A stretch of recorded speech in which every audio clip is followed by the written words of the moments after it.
much maturer now, Yenqing. Please don't tease me, Miss March. What are those people? I mean, those... Yeah, those werewolf monsters are known as Borisin. They are abominations of abundance, and we, the Borisin, have been a powerful force for a long time, plundering and enslaving many worlds. The threat and their presence has faded over the years. But who would have thought? According to that officer, they attacked an IPC ship near the Shenzhou Lofu. Yeah, that's what I find strange too. It seems like the IPC and the Borisin have some serious grudges. Well, enough with the chit-chat. The General wants me to take you to the Palace of... I'd love to chit-chat a little longer, but there are some things that can't be left unchecked. Is it a serious matter? Thank you, but it's no big deal. By the way, that young lady who just appeared, she took my sword. I'm thinking of...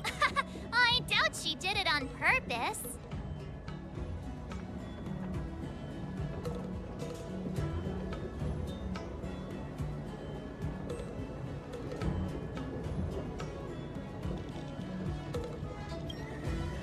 Perhaps she's around here somewhere. Shouldn't we take a look?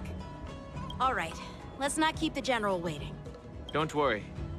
There aren't many people out there with that kind of talent. It shouldn't be too hard to find her.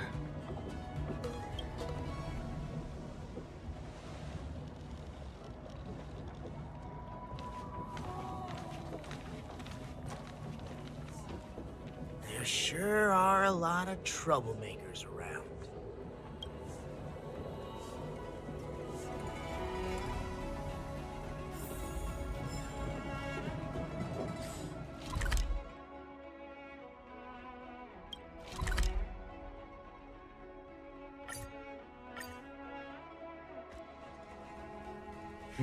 It's been a long journey, Elder Huayan. Thank you for your presence. Don't mention it. Thank you for taking the time to welcome me.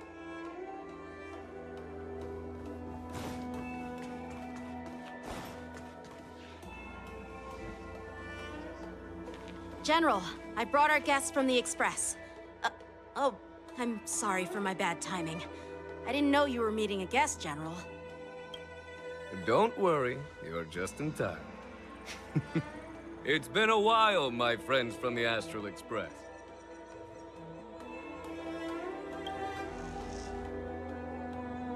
Oh. Well, it's an honor to be in your dreams, my friend. Allow me to introduce you to General Huayan. He's the Arbiter General of the Xianzhou Zhuming, known as the Flaming Heart. No need to be so formal. I'm just a tourist here, no different from other tourists who've come to attend the ceremony. Elder Huayan is not only one of the Arbiter Generals, but also the Furnace Master of the Artisanship Commission. Besides his martial skills, he excels in forging various weapons. Such talents are unique, even among the Arbiter Generals. Be it Arbiter General or Furnace Master, these are merely titles given to me long ago. I've retired several times already, but with the current change in circumstances, the Marshal has called me back to duty, and I had no choice but to answer the call. Well, in the end, I'm to blame. Living such a long life naturally brings its share of disapproval. It's an honor to meet you, General Huayan. It's my honor to meet you, General Huayan.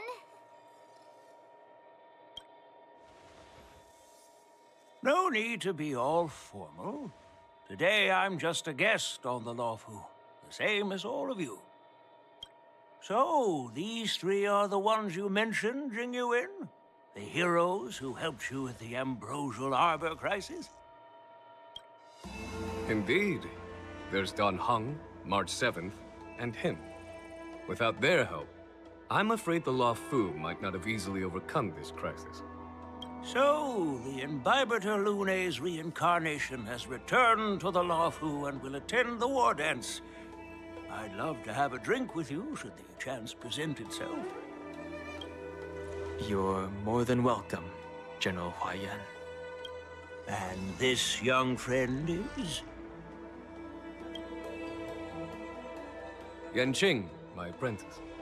He remains by my side as my retainer due to his youth, which I hope will season him with experience. He will stand for the Lawfu's Cloud Knights in the upcoming war dance, ready to take on all kinds of challenges. Great, great! It's a real treat to see so many talented young people around here today. Oh, I almost forgot. This is my apprentice, Yuan Li.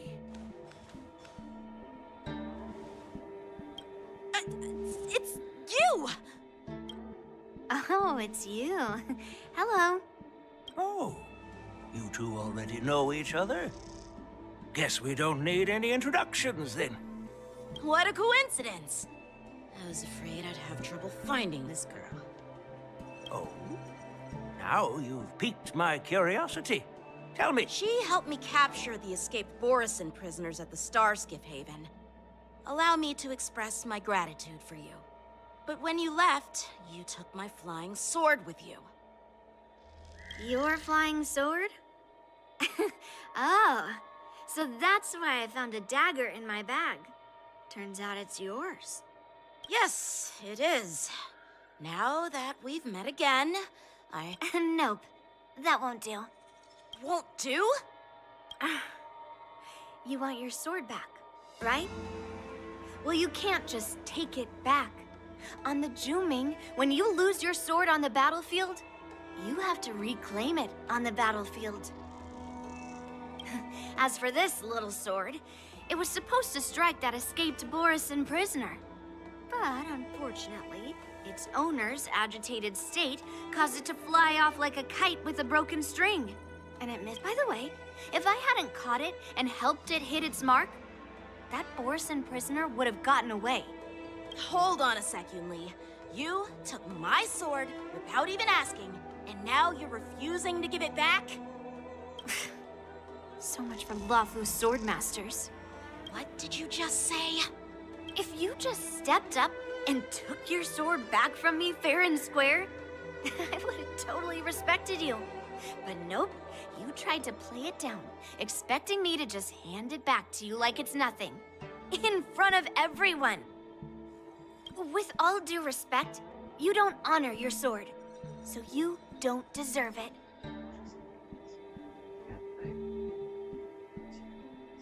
Hasn't anyone told you that taking without asking is stealing? If you want to settle this with swords, fine. Let's have a one-on-one duel right now. Yanqing. Well, that's more like it. Just be careful, because I'm not as easy to handle as the Borisin. You two, be quiet and apologize to Yanqing. Hey! Whose side are you on, Grandpa? I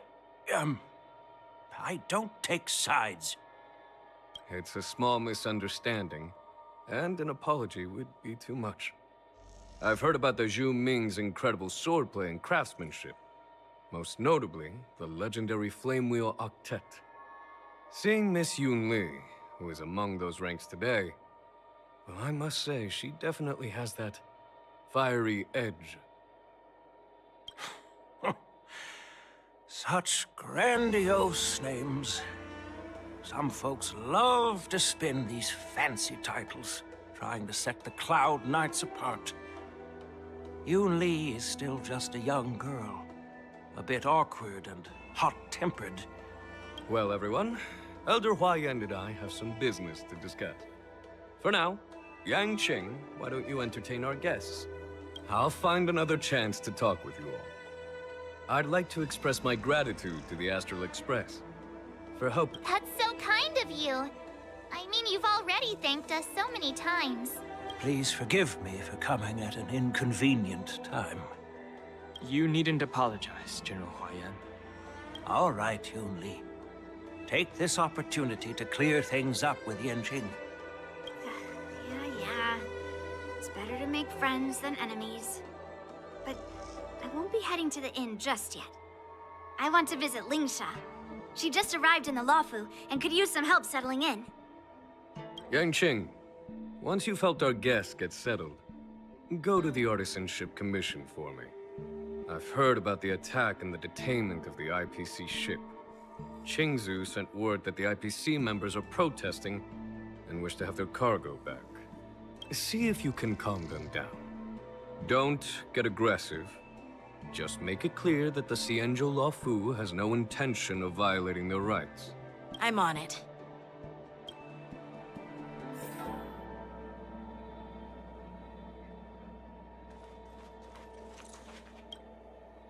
This is the report Qingzu just sent me. Let me take a look. Looks like the General has given me a tough challenge. He wants me to try and help put the IPC's mind at ease. Well, it's not exactly a test. As Cloud Knight officers, we not only learn the art of war and martial arts, but it's just, you know, talking things out isn't as straightforward as duking it out with weapons on the battlefield. This is especially true when you're up against the IPC, with their non-stop corporate babble. Well, let's not worry about that for now. Shall I take you to the inn?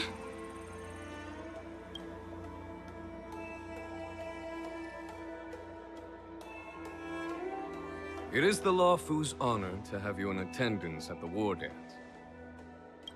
Yet, the fact that a simple martial arts ceremony has attracted esteemed generals from the Zhu Ming and the Yao Qing implies intentions beyond mere spectating. Might there be any specific instructions from the Marshal? You're overthinking it, Jingyuan. As I said, I'm here to broaden my granddaughter's horizons. I have no ulterior motives. However, I have no clue what the Yaoqing Arbiter General has in mind. Do you remember when you accepted this position? I told you that an Arbiter General's battlefield goes beyond the physical one. You'll need to lead and manage everything on the Xianzhou. The title of Arbiter General holds a weight far greater than its literal meaning. So many years have passed, and you've done well. However, longevity for the Xianzhou people can be a curse. Living too long means that every mistake you made will lurk in the shadows. And one day, they'll eventually catch up to you. The Marshal knows everything that has happened on the Lawfu. As for the Merlin's Claw of the Yaoqing, she has come specifically for you. Speaking of which, why hasn't she arrived yet? They say the Merlin's Claw strikes like lightning. Being late isn't her style. That's not true, General Huayan. She's been here a while, but I'm sure you've heard of her unbridled nature.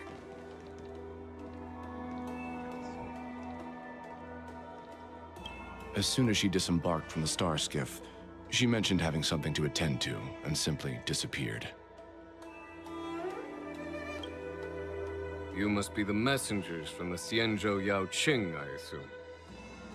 We are Jiaoqiu and Moza, retainers of the Merlin's Claw. It's an honor to meet you in person, Arbiter Generals.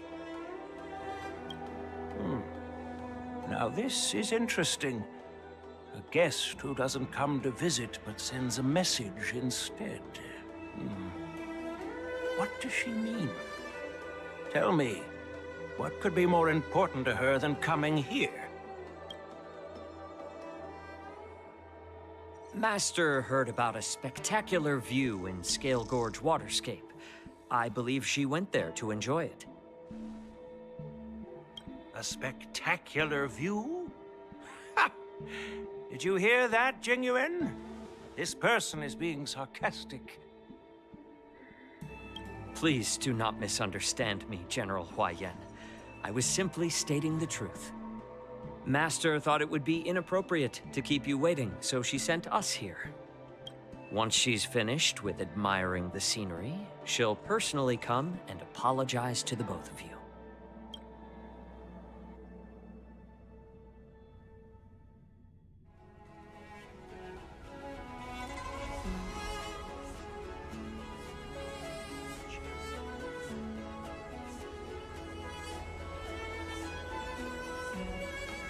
Drat.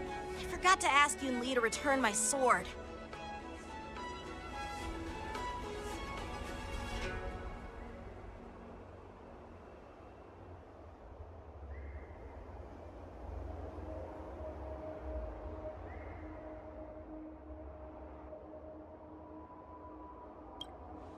Unacceptable. Every sword is precious to me. If it weren't for the General's interference, I would have taught that shameless girl a lesson in swordplay.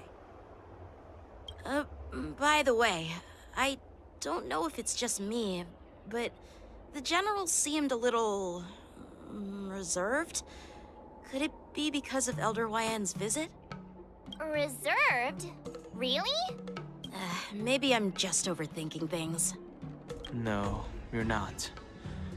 When I entered the Palace of Astrum, I realized that the messenger from the Xianzhou Zhu Ming was actually the Arbiter General himself.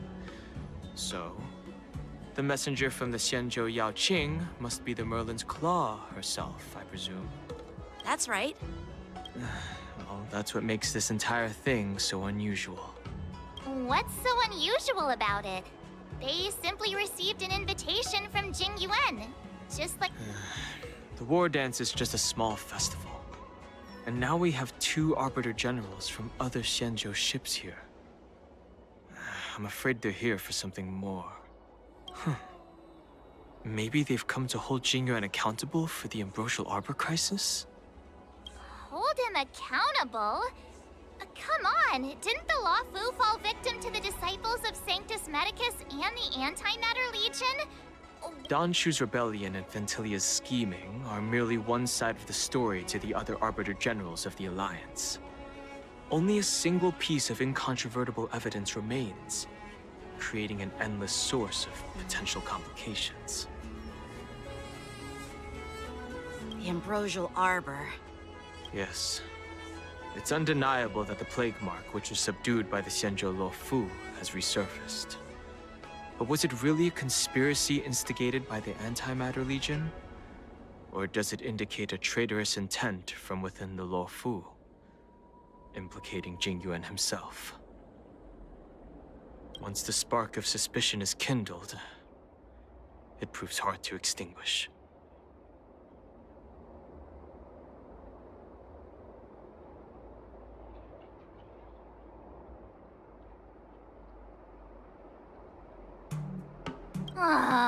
What was I thinking? Seriously, here I was looking forward to a carefree and enjoyable trip. But it... Aw, I was so excited. I thought those Arbiter Generals were just here to see the ceremony. By the way, I heard that an alchemist from the Zhuming diplomatic ship has arrived. And rumors say that she's to be the new Cauldron Master of the Alchemy Commission on the Lawfu. An alchemist from the Zhu Ming serving as the Cauldron Master on the Lawfu? While it's not unheard of, the timing itself... Thanks to your words, Mr. Dan Heng. Now I finally see the underlying tensions. The General is under tremendous pressure right now, but I was completely oblivious to his troubles. How naive of me. Come on, don't think like that. Leave the adult matters to the adults. Even if you wanted to do something for the General, it's not like you can do anything. Did I say something wrong? Again?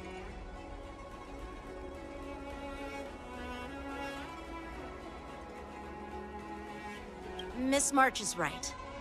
I don't have the skills to share the General's burdens at the moment. Still, I'll do my best to follow his instructions. Let's go. Once I've taken you to your accommodations, I need to go to the Artisanship Commission to handle the IPC's protest. He looks like he has a lot on his mind. We can't just let him go alone. Why don't we accompany you to the Artisanship Commission? This is too much trouble. While I appreciate your kindness, dealing with the IPC's workers could be tricky. No worries. We're pretty experienced in dealing with the IPC. You've heard of the 10 Stone Hearts? We've dealt with quite a few of them, right?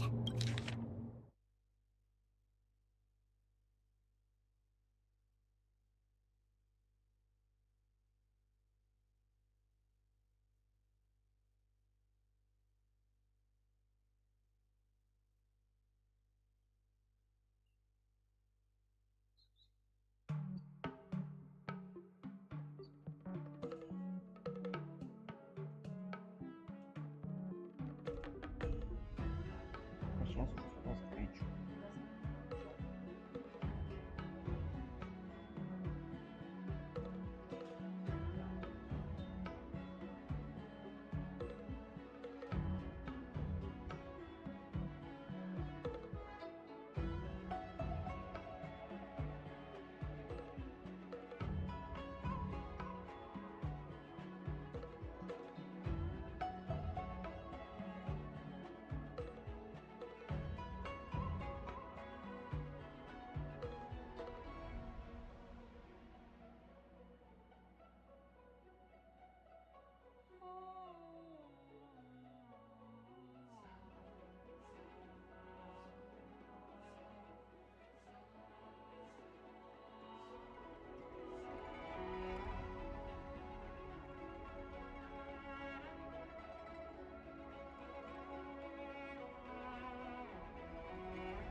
What's with you turning into a scaredy cat?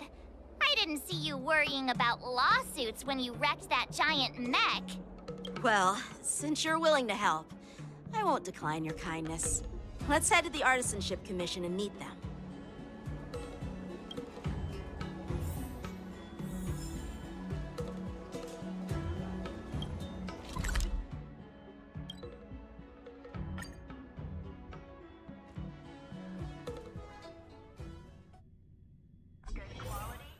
Can I really reason with you Xianzhou people?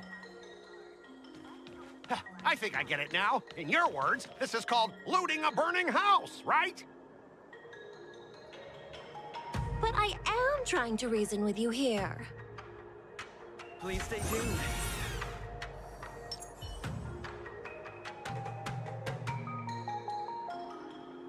Feeling lucky.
Can I really reason with you Xianzhou people? I think I get it now.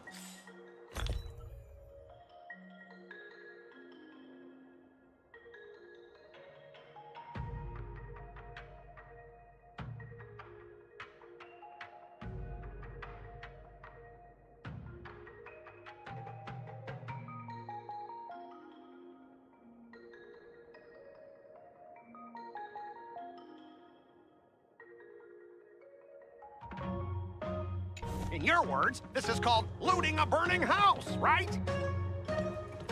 But I am. Ugh, that toxic voice sounds familiar. Haven't I heard it before in Arum Alley? You know what? This isn't my first time dealing with the Skyfaring Commission. I can handle your unreasonable ways. But straight up snatching IPC cargo, isn't that going a bit too far? Just as I've said it many times already, once we've inspected the cargo and completed the security check, you can be on your way. Is there something wrong with your ears, or is it just your brain? I'm hearing you loud and clear. I'm thinking clear. And my answer is crystal clear. Not a chance. Keep detaining my cargo and I'll file a complaint directly with your general.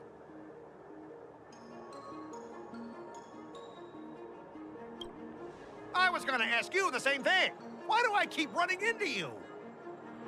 Staying on the Xianzhou, are you? What terrible luck. Wherever you go, disasters aren't far behind. Aren't you the guest from the Astral Express? What brings you and Yanqing to the Artisanship Commission?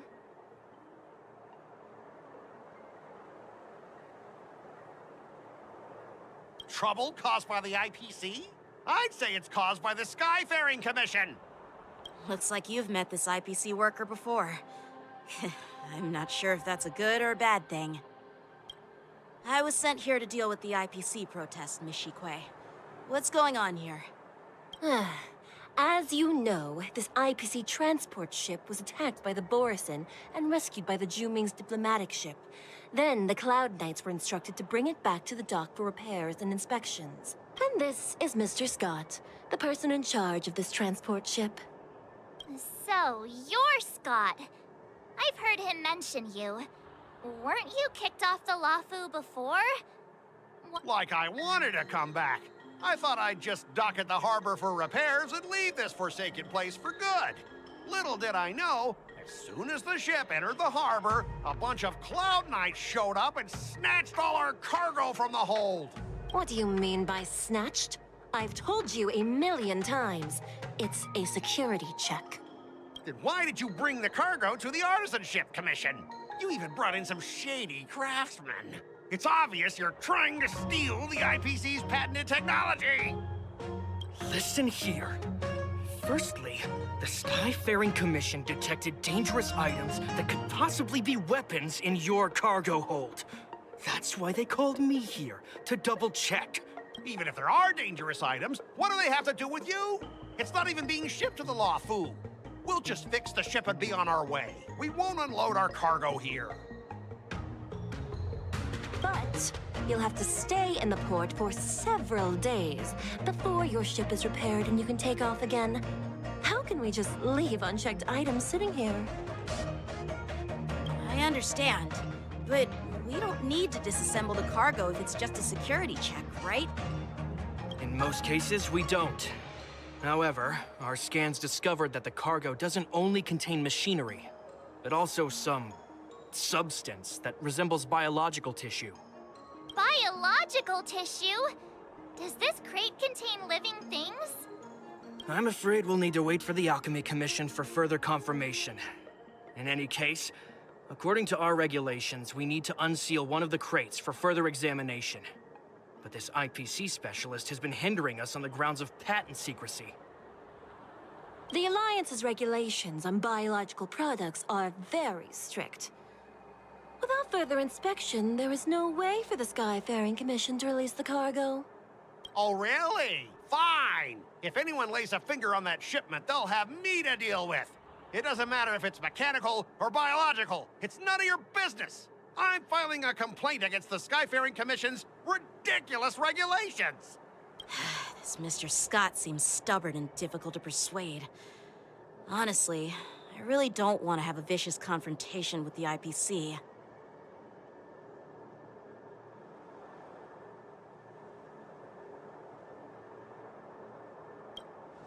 I heard how you helped Aramali. The IPC representative back then was Mr. Scott, right? Since you've dealt with him before, it looks like I'll have to rely on you again. What are you guys whispering about over there? Just hurry up and give us back our cargo.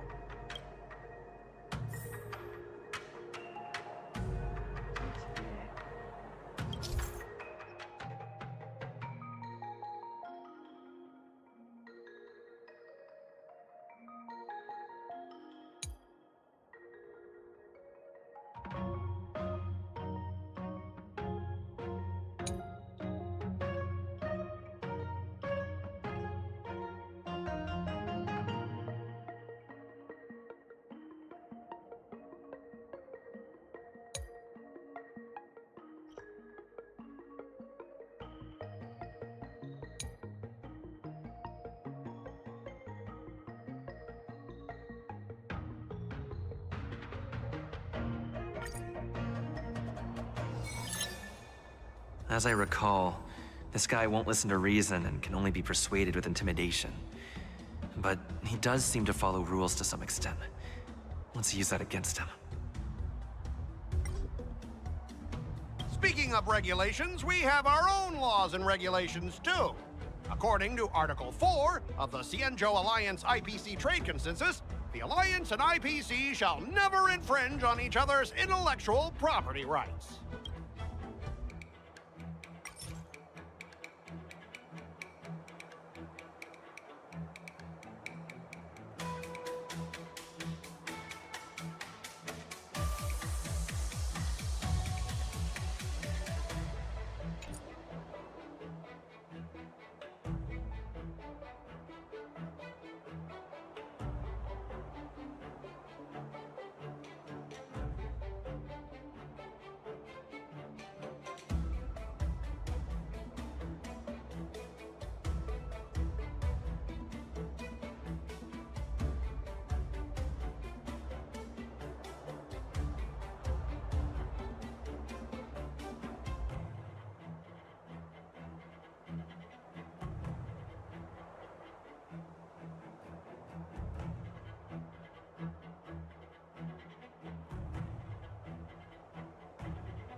All right, we understand your position, but rules are rules and we can't bend them now. However, we'll note down your concerns and pass them on to management. We'll keep you updated on any developments.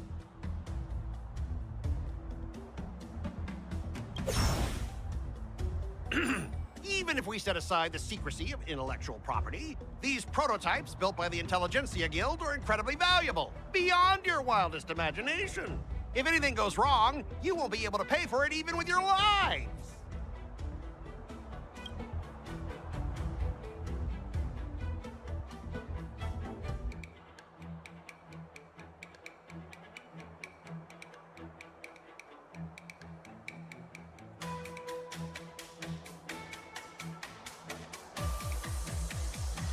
Don't underestimate Xianzhou technology.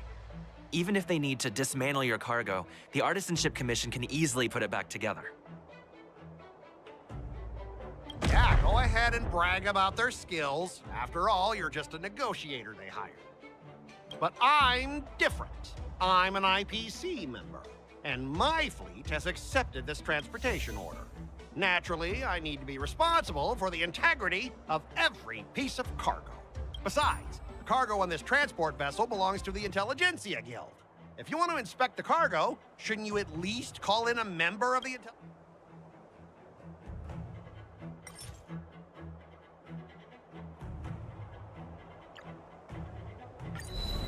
Huh? Your logic is too confusing for anyone to follow. Maybe you should learn the art of communication from a monkey before you continue spouting nonsense.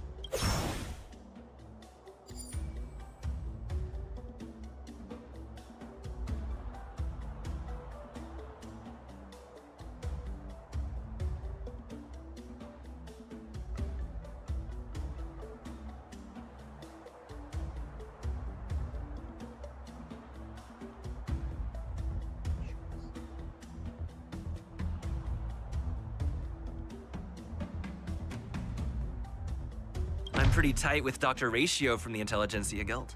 Almost like family. Doesn't that make me practically a member of the Intelligentsia Guild too? What's all this nonsense? Even if you were married to him, you still couldn't represent the Intelligentsia. All right, that's enough. I'm not going to repeat myself 100 times. I thought you were reasonable and civilized, but now it seems you Xianzhou folks just don't understand the basics of business. We've signed a confidentiality and security agreement with the Intelligentsia Guild, and if we breach it, we'll have to pay a hefty sum. Even if we sold the souls of every employee in the marketing development department on this planet, it still wouldn't. Listen up, kid. I don't mind delaying this transport for a few more days. Once the engines are repaired, our ship will leave immediately, and you won't have any reason to inspect the cargo. If that's the case, I can assure you the Cloud Knights won't let your ship leave. Oh, really? Then you'll receive a ton of complaints from the Intelligentsia Guild and the IPC's Marketing Development Department. You're too young. I don't think you understand the chaos your rash decision will cause. Since you put it that way, Mr. Scott, I'll take it as your agreement to the inspection procedure. Now...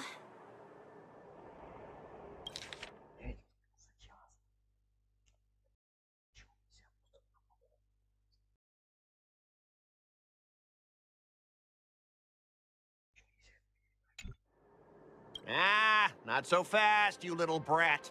According to the IPC regulations, I have the right to arm myself and protect the property on my transport ship. I thought you were reasonable and civilized, but now it seems the IPC just wants to play by its own rules.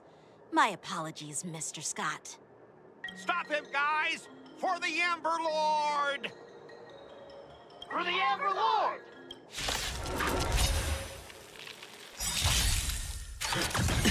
The mood is set just right. Let the show begin! The dice have been cast. Bust. Or maybe I'll take it all. Watch your head. Can I have fun with time for a buzz? This is double speed. I weep for the departed. It did not fall. Did the rhythm get messed up? Let's improvise. Hedge your bets. It's on me. Still waters of oblivion.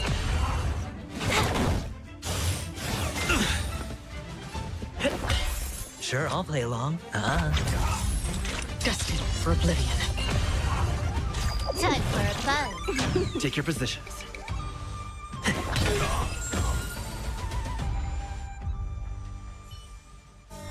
Get up, all of you! Why is the IPC even paying you? You're a bunch of losers! Just be grateful that that little brat showed you mercy. At least your staff aren't seriously injured. How do you IPC cronies have the audacity to fight Cloud Knights? You practically assaulted law enforcement officers. Another one? Who the heck are you? I may be a bit late, but the good news is I'm here now.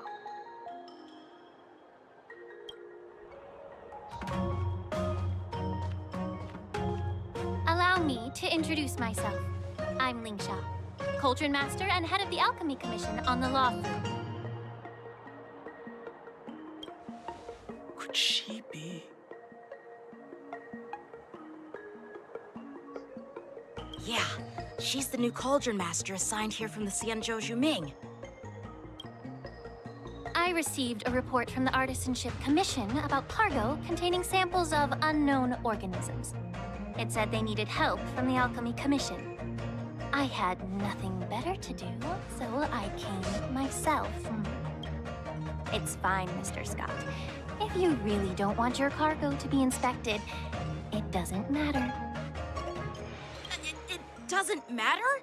How can you say that? Why are you being so nice all of a sudden? Well, since you're not going to check it, I'll take this crate and be on my way. Is that okay with everyone? Yeah, sure. Why should I object? Not only this sample, but all the goods on the transport ship are yours to keep. Like I said, we won't inspect them. Wait a minute!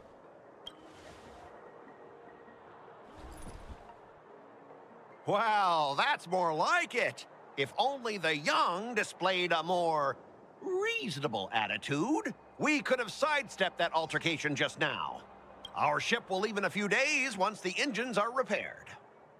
Your ship can leave whenever you want, but I'm afraid I can't say the same for your cargo. According to the import and export regulation signed between the Xianzhou and IPC, all biological shipments can only leave the port when they have confirmed to be of no threat, or when all biological activity expires. Since we can't determine if your shipment is safe for the environment, I guess we'll have to wait for its biological activity to expire. Let me check the previous cases. Normally, it'll only take around 47 star calendar years. Only 47 years? Why so surprised? You're still young and full of energy. I'm pretty sure you'll live a few more decades. Ha! Typical of a long-life species. Your words are dripping with sarcasm. While you may not care about time, I do. I'll be demanding double compensation from the Skyfaring Commission for every minute wasted.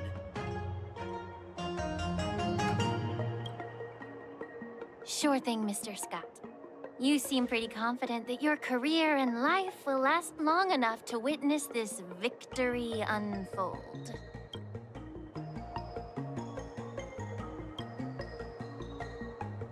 Step aside, guys. Let them do the inspection. But, Mr. Scott... Come on, we're already in enough trouble. Just let them do the security inspection. And if needed, I can always grovel before the Intelligentsia Guild later. I'm just using my head for what it's apparently good for, right?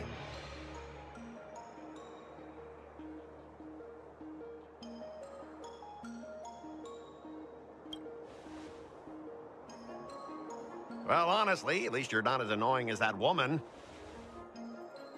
Just get on with the inspection. Don't act all chummy with me now that you've got your way. This lady is really something else. Is this the IPC product? Listen up. Any damages caused by inspections will be filed with the IPC!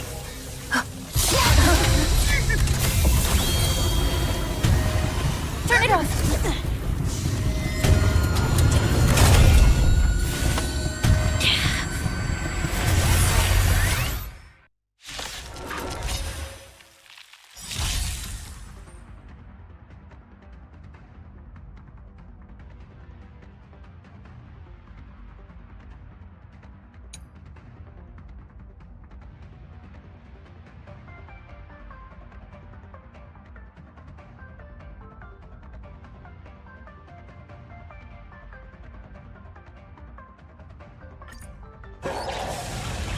The mood is set, just let the show begin! Oh, how unexpected. That was a surprise. Here to crack. Time for a fun. Take your position. This is double speed. Let's improvise. Sure, I'll play along. Spend freely. The dice have been bust. Or maybe I'll take it all. I weep for the departed. It too shall fall. Destined for oblivion. Can I have It's on me. Another journey, still waters of oblivion.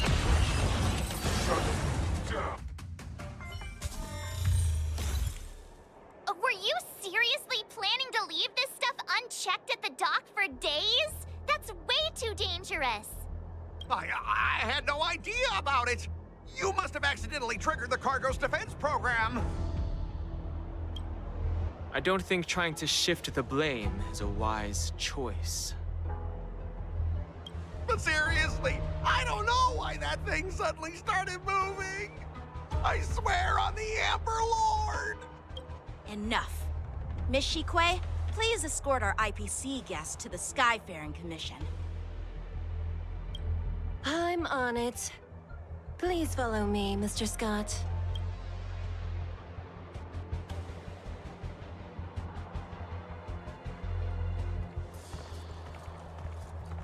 Gentlemen, our preliminary inspection shows that there is indeed hidden biological tissues inside, just like the craftsman feared. I can't even tell if it's ingenium or biological in nature.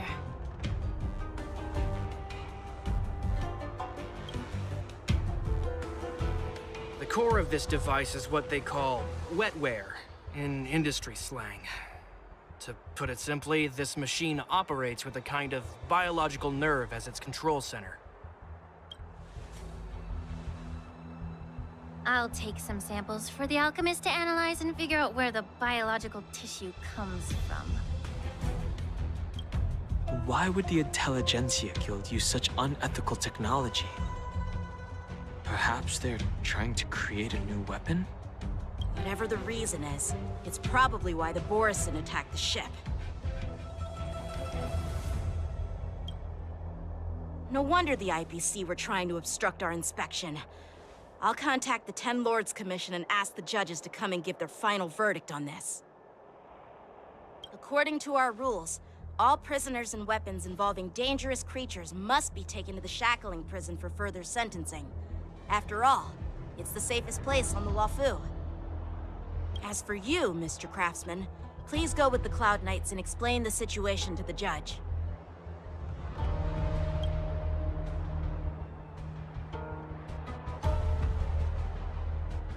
I had a feeling that the IPC members would cause trouble, but I didn't think they'd be this tricky. Thanks for your help, Miss Linksha.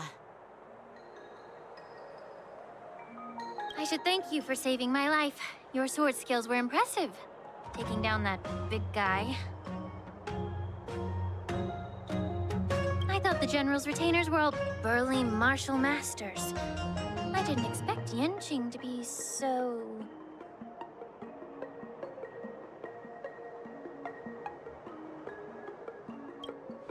Yeah, exactly. He's young. As for you, you must be the guests from the Astral Express, right? Saving the Lawfu from that crisis. It's so impressive. It wasn't a big deal. Really. It's still early. So why don't we get some tea at the Alchemy Commission? We can discuss your suggestions for revitalizing the commission. I'd be happy to accept your invitation. And you three are coming too, right?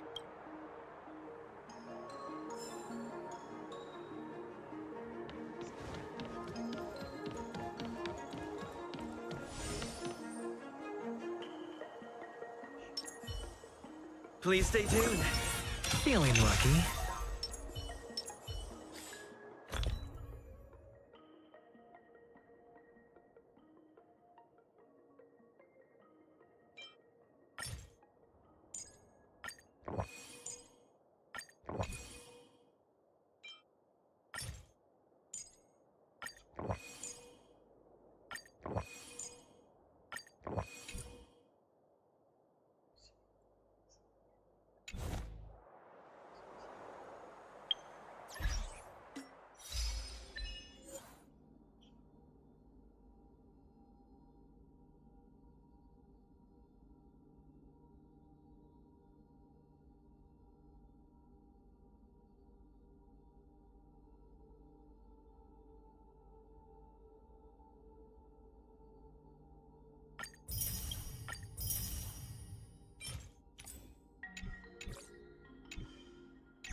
The hatching rebirth companionship.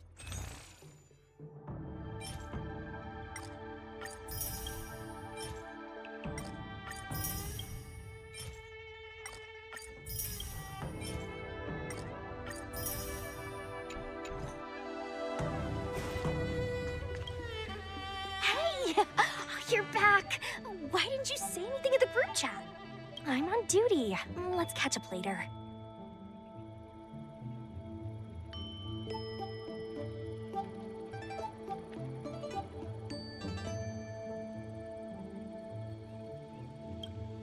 Because of someone important. So stop asking and be serious. I'm on duty right now.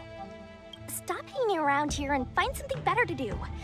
Once I'm done in a few days, call up Lil Quay and Wawa, and let's grab a meal at Aurum Alley. It's been ages since we hung out. Goodbye.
All these years, and the view of the Alchemy Commission hasn't changed a bit.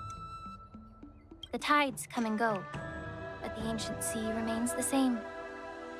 For us Vidyadhara, there's nothing more nostalgic than our homeland.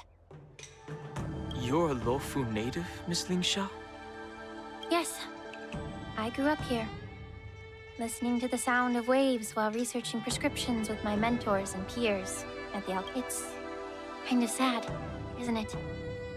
Everything changes, but somehow remains familiar. Just like you, Don Hung, I traveled far from home, and now I've returned.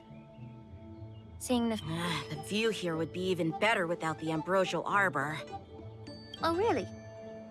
I think that towering tree looks pretty impressive. Even if it's impressive, it's a plague mark. The Xianzhou have been fighting abominations for thousands of years. And now that the ambrosial arbor has been reborn, it's only natural for everyone to feel uneasy. Well, once a seed is planted, no matter how long it takes, it'll eventually sprout and bear fruit, in my humble opinion. The rebirth of the ambrosial arbor and the resurgence of the disciples of Sanctus Medicus were inevitable. The seed was already planted when the ancestors of the Xianzhou sought immortality.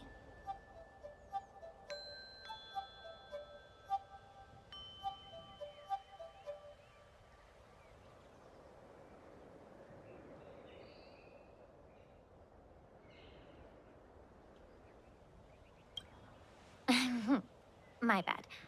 Well, since you went through the entire ambrosial arbor crisis firsthand, Dan Heng and Lieutenant Yan Qing, I'd like to discuss something with you. What would you like to discuss, Miss Lingsha? I was lucky enough to be chosen by the Alliance to come in and clean up all the old grime in the Alchemy Commission. Honestly, the Alchemy Commission is riddled with problems and has reached a point where fixing it seems impossible.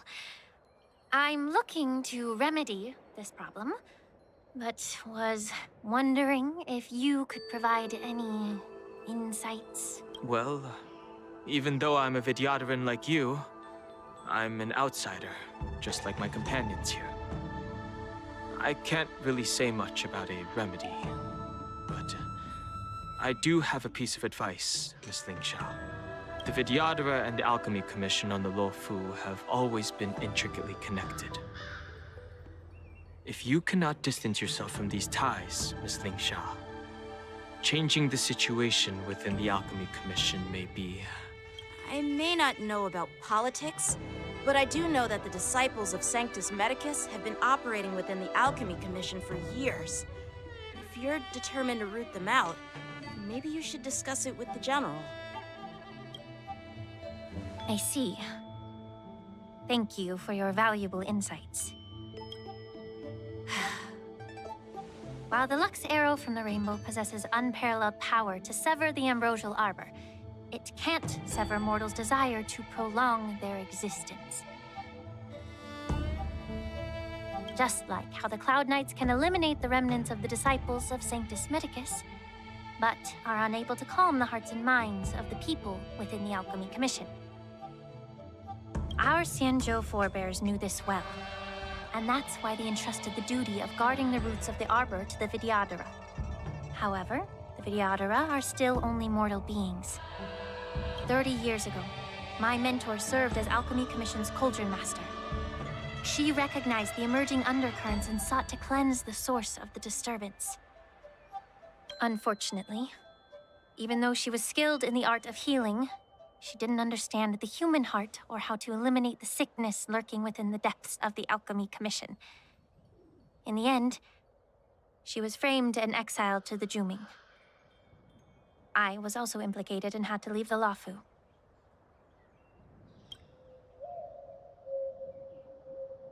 And guess who arbitrated the case and handed down the sentence? None other than General Jing Yuan himself. What? You heard it right. The ones responsible for the corruption in the Alchemy Commission are not just the remnants of the disciples of Sanctus Medicus, but even the Divine Foresight himself.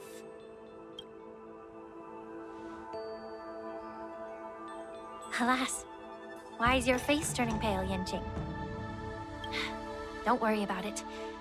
I understand that when someone holds a position of power, they may sometimes have to make tough decisions. I won't hold any personal grudges against him.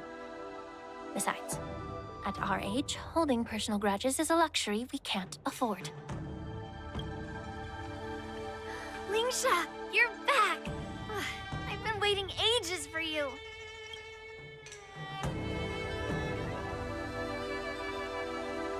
Yun Li, why aren't you with your grandpa?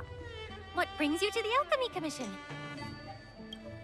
Well, let me take this opportunity to introduce you to Yanqing. What a small world. You stole my sword! Give it back! I see. Let's skip the introduction part then. Why do I keep bumping into you? Are you stalking me or something? Of course not. Unlike you, Miss Yuan Li, I have important things to take care of. You, on the other hand, seem to have all the time in the world to wander around without returning my sword. Grandpa used to say that a sword reflects its master. I talked to your sword, and it told me that you've been distracted. You hesitate when you should strike, and you struggle to stay calm when your sword is unsheathed. Now that I see you again, I realize your sword was right. It wasn't me who took your sword. It was you who lost focus. Do you really expect me to believe that nonsense?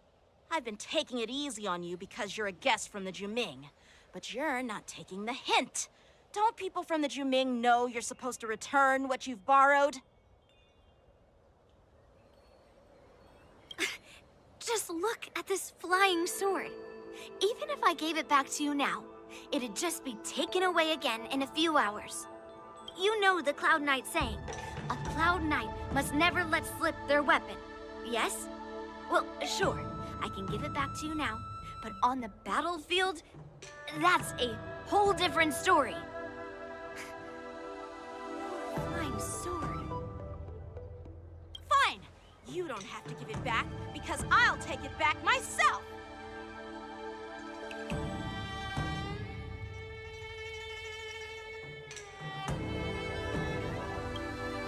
Between these two, who do you think is tougher, Dan Heng? Don't get me wrong. I'm just curious. Get ready to separate them. It is my first day at the Alchemy Commission. A brawl is definitely not how I imagine celebrating it. Well, since you don't approve, I won't draw my sword here. I didn't mean it in that way.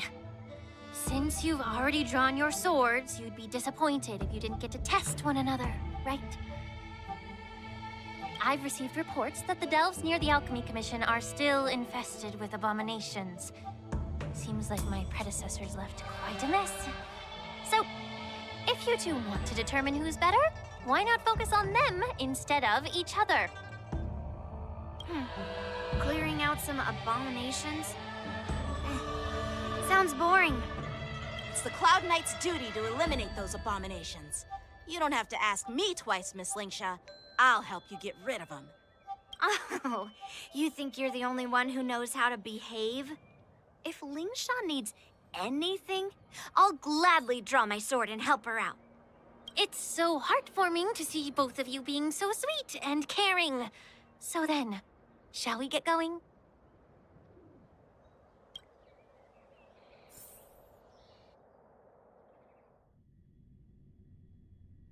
Ever since the disciples of Sanctus Medicus were eradicated, their experimental abominations have been festering here. If you want a contest, I'll be the referee. The one who kills the most abominations within an hour wins. Lingsha, as always, you're still an expert in making unpaid work sound so noble and grand. It's for your own good, little Yuan Li. While you desire to compete against each other, I don't want to see either of you getting hurt. That's really thoughtful of you, Cauldron Master. So, are you both ready?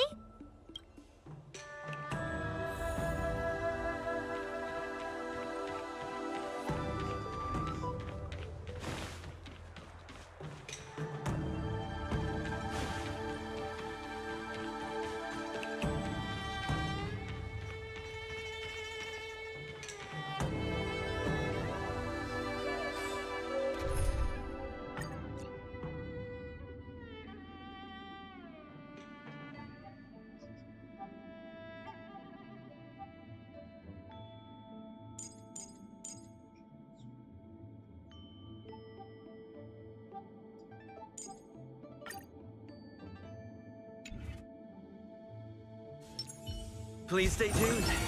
Feeling lucky.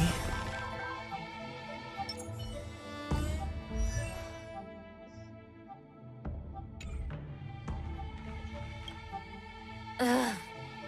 Looks like my predecessors left quite a mess. Let me say it again. The one who kills the most abominations within an hour wins. Be careful when you draw your swords, and make sure you don't hurt each other. Can we start now, Lingsha?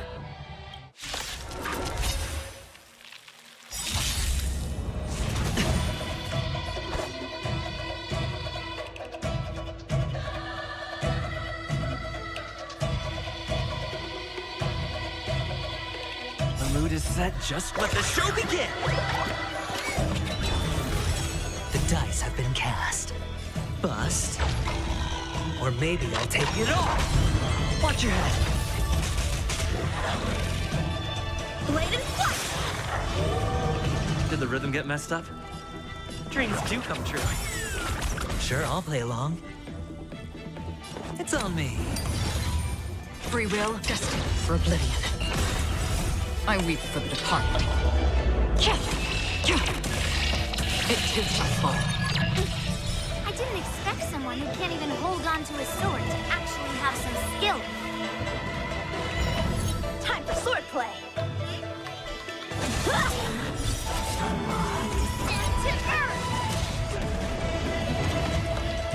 Stay in step.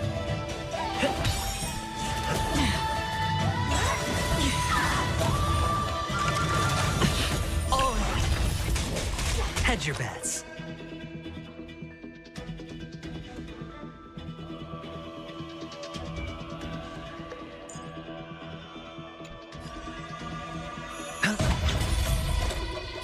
Still waters of oblivion. How many can you block? Strike with heart! No dirty tricks. Did the rhythm get messed up? The mood is set. Just let the show begin!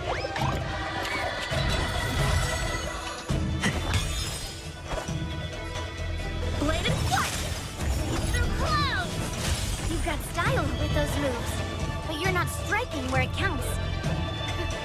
It's such a shame to see you misuse your sword like that. Bust. Or maybe I'll take it all. Watch your head. Another journey begins. Destined for oblivion. Still the same one. All of it. I weep for the departed. It too shall fall.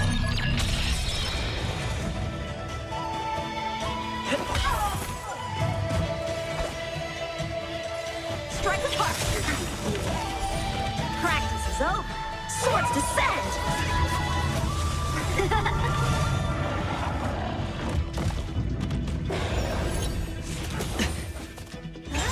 Still the same one. Watch your head. Spend freely.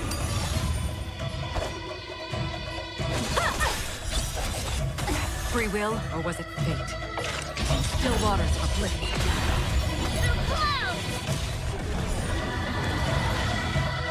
Take your positions.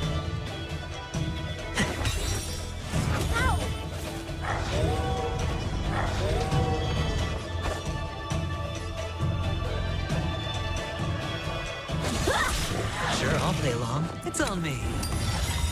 The dice have been cast. Bust. Or maybe I'll take it all. Oh. Did the rhythm get the mood is set? Let the show begin!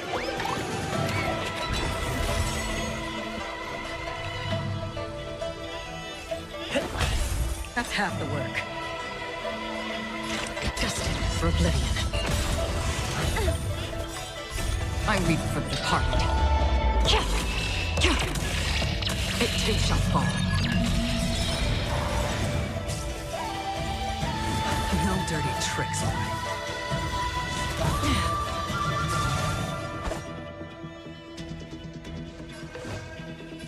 Strike with heart!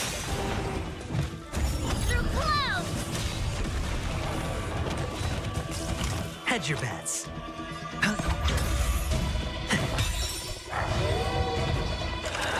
Still the same. Watch your head. Practice is over. Swords descend!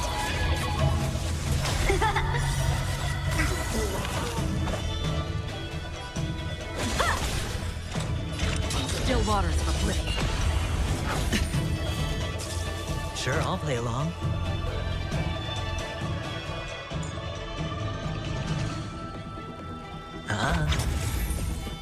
Let's improvise.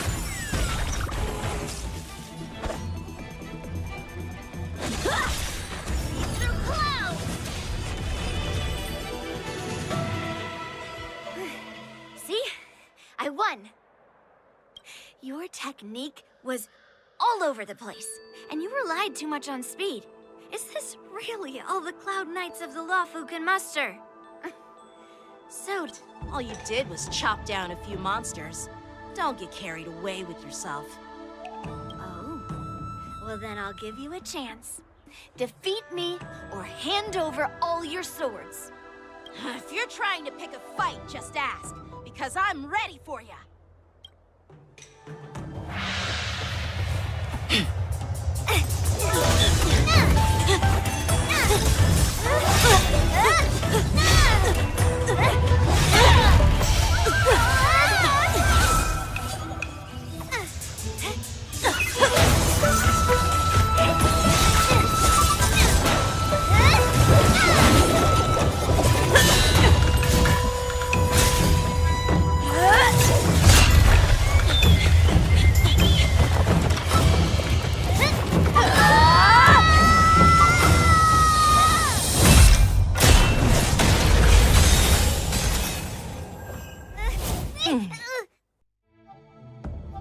Well fought, my young friends.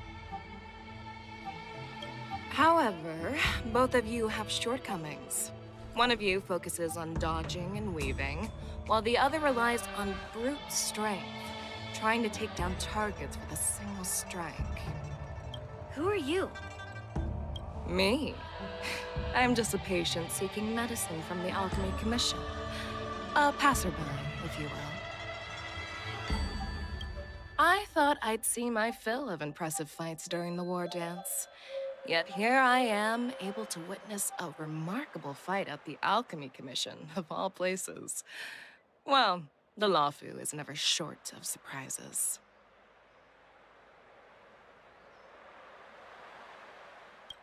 However, I have a small suggestion for you. Why don't you settle this dispute fair and square in the war dances ring? That way, you can resolve your differences with a proper duel and put your grudges behind you. Grudges? No, not at all. Yuan Li and we were just sparring. Sparring? You summoned your flying swords, and she swung her sword with full strength. No grudges between you. Aha! What brings you here, Lady Fei Xiao? Have you finished your health consultation with the Dragon Lady? Fei Xiao? Grandpa always talks about you. The Merlin's Claw of the Xianzhou Yaoqing? Looks like I'm quite famous on the Xianzhou Lawfu, too. Of course. Everyone has heard of the great general. Known to all, and unbeknown to none. Great General? Isn't that title a bit too narcissistic? I don't like it. Ooh, I heard there's a dozing general on the Lawfu, so I came up with a humble nickname for myself. The Lacking General. Lacking in worries, regrets, and rivals. Sounds much better, right? Yeah, that's a befitting title that sounds both humble and impressive. Now that the sparring session is over, Yanqing and Yuan Li, shouldn't you politely thank General Fei Xiao for her guidance and bury the hatchet? Here's your sword. Keep it safe. Or it might get taken away again. By the way, we haven't settled the score yet. This is how she apologizes? Now that I finally got my sword back, I should report to the seat of divine foresight. I'll take my leave, General Fei Xiao.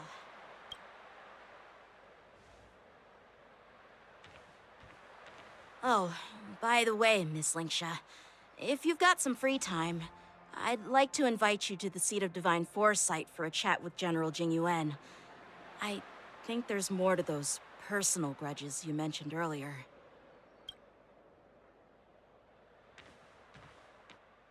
Thanks for stepping in, General Fei Xiao. Otherwise, I'd have had to knock them out with my incense.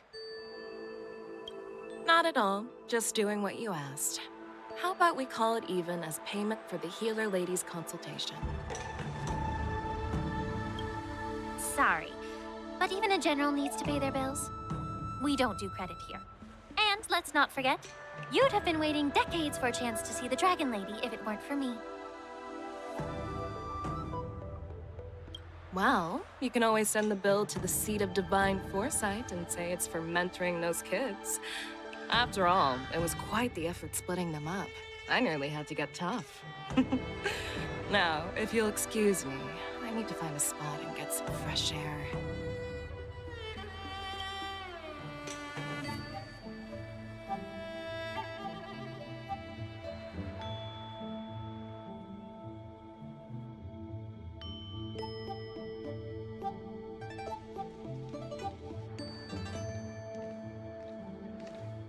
Back already? You've met with Jing Yuan and wandered around for a few hours. So, what do you think? It appears that the Divine Foresight is using this war dance as a show of strength to convince everyone that the Lawfu is prospering after the Ambrosial Arbor crisis. But... I know you're going to say but, right? But the influx of people attending the war dance is like a breeding ground for disorder and rumors. One wrong move, and the Lawfu could be in a world of chaos. The Cloud Knights on the streets remain vigilant, so at the very least, General Jing Yuan is aware of this. As for other matters, I'm unable to say. I'd prefer to be excused from future meetings with generals. I'm just a military healer.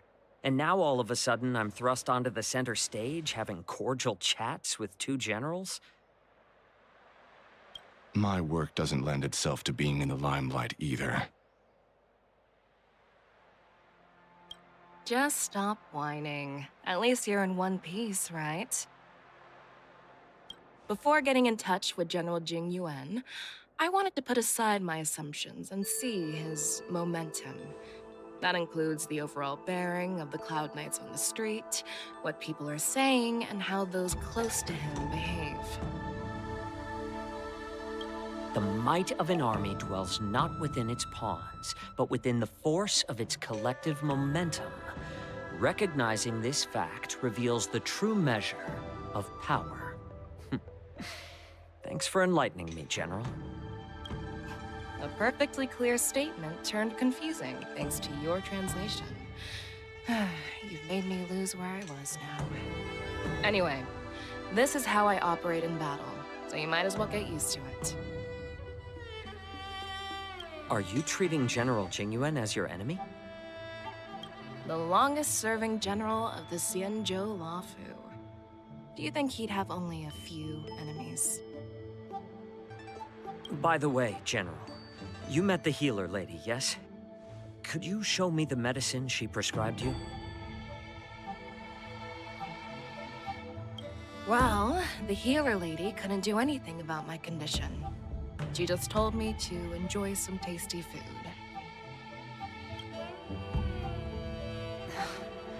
So not even the famed healer lady could help? Don't worry.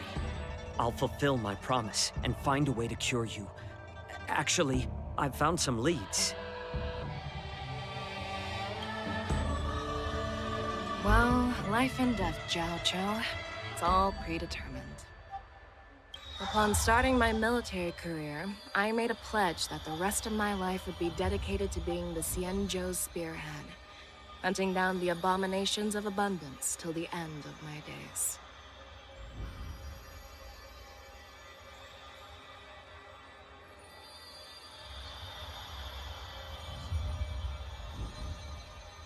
As long as I can fulfill that deep-seated desire, I don't care how long I live.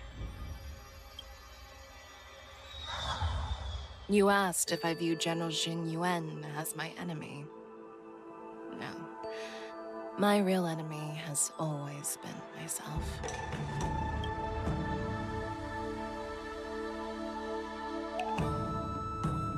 Enjoy some tasty food. So, what's for dinner tonight? Jeez. You really know how to read the room, don't you? You guys figure it out for yourselves. I'm due to catch up with an old war friend I've not seen for quite a long time.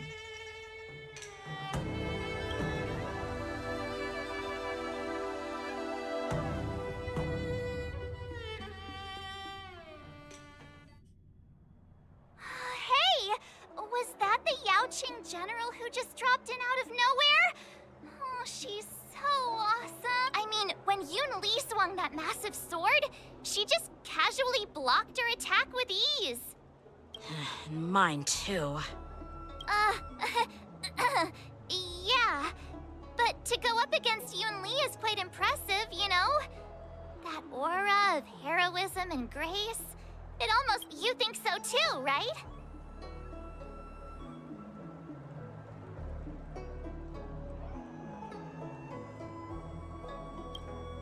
I agree. General Fei Xiao is indeed impressive. I was talking about Yanqing, actually. Thanks for the kind words, Miss March. The war dance is coming up, and I've been chosen to represent the Cloud Knights in the ceremony. I've had my fair share of defeats lately, and even though I know there are always more skilled swordmasters out there, seeing General Fei Xiao's skills today has made me feel a bit uneasy again. Don't underestimate yourself. After all, generals won't fight in the ring during the war dance. Just remember the state of mind you had when you single-handedly took on me and Blade, putting life and death aside. With that mindset, you can prevail against most challengers. I see. Thanks for the advice, Master Dan Heng. By the way, now that today's events are over, General Jing Yuan wants to invite all of you to the Seat of Divine Foresight. He has something... I bet it's about how to deal with the generals from the Yao Qing and the Zhu Ming. I really don't want to get caught up in grown-up games so soon. I just hope Generals Fei Xiao and Huaiyan can see the truth.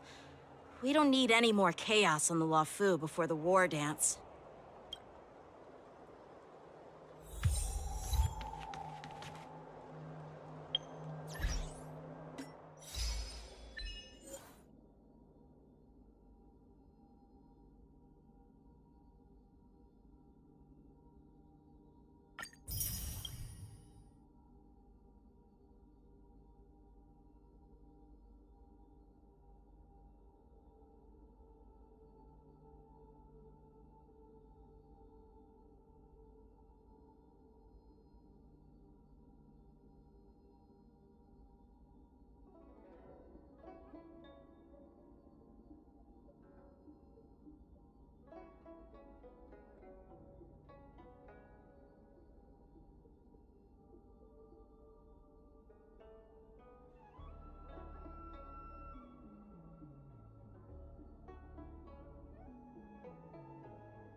Earlier at the Palace of Astral, I introduced these guests from the Astral Express to you, Elder Huayan.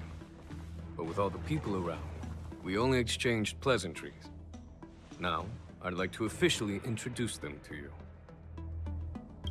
These three braved great dangers, accompanying me into perilous places, defeating the chief culprit Vantilia, and uncovering the conspiracies of the disciples of Sanctus Medicus.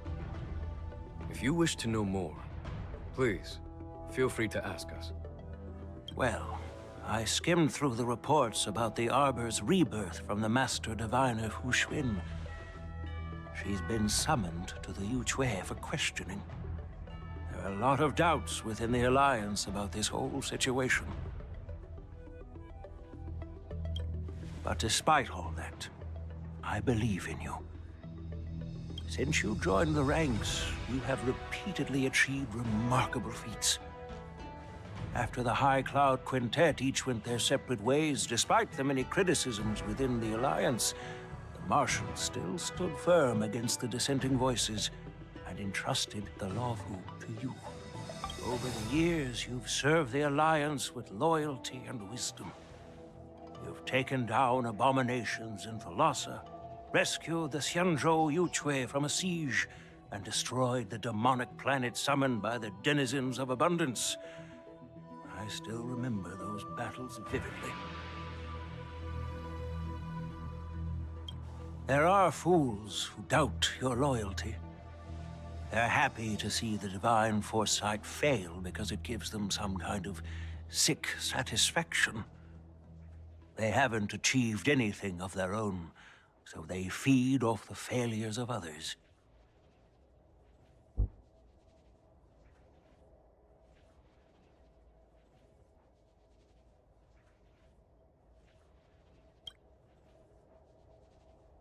But I've seen enough failures in my time. and I want to believe that your loyalty has never wavered. So, General Fei Xiao of the Yaoqing is the only one investigating the Ambrosial Arbor crisis on behalf of the Alliance? No. I am too. This old man's words always catch me off guard. The Marshal ordered me to come to the Xianzhou Lawfu, but the document only says, attend the war dance and listen to Fei Xiao's questioning.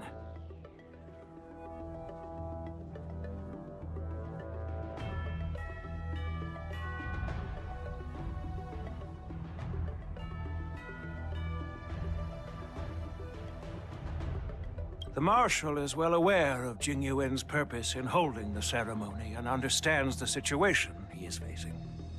She mentioned it because she believes both issues are important. Thanks for your kindness and sincerity, Elder Huayan. But is it appropriate to tell everyone here about the Marshal's orders? By introducing the Express's witnesses to me alone, aren't you aiming to discern the intentions behind both my actions and Fei Xiao's? And whether there's any discord between us? Well, since I'm being open and honest with you, I encourage you young folk to do the same. As for the Ambrosial Arbor crisis, all I need to do is listen. General Fei Xiao will be the one asking the questions. To be honest, I'm more concerned about the timely start of the war dance. Oh, by the way, I've prepared a gift for the war dance.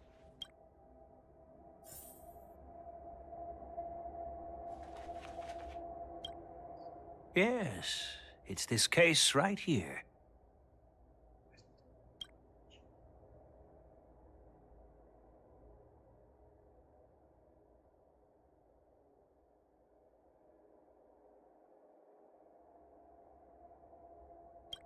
There will be numerous contests and celebrations during the war dance, and the main event will be the Ringmaster's Challenge.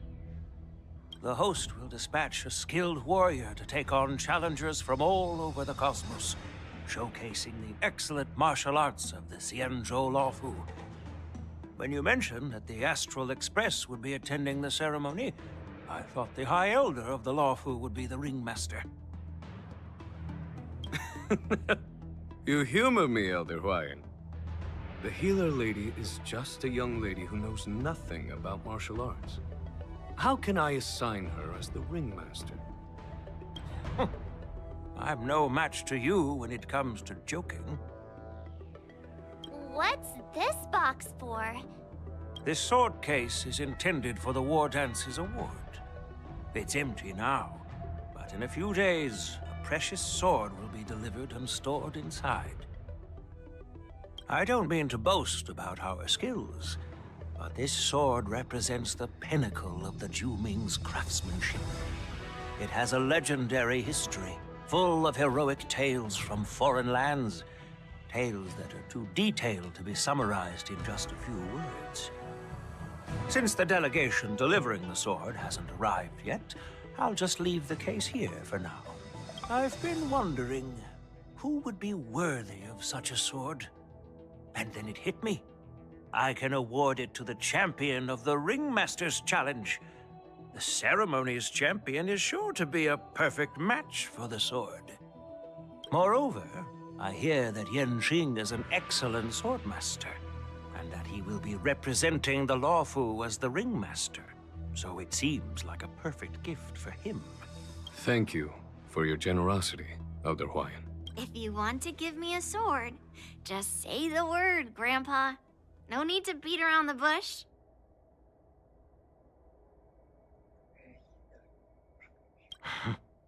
You've got confidence, my girl, but I don't think you can best Yanqing.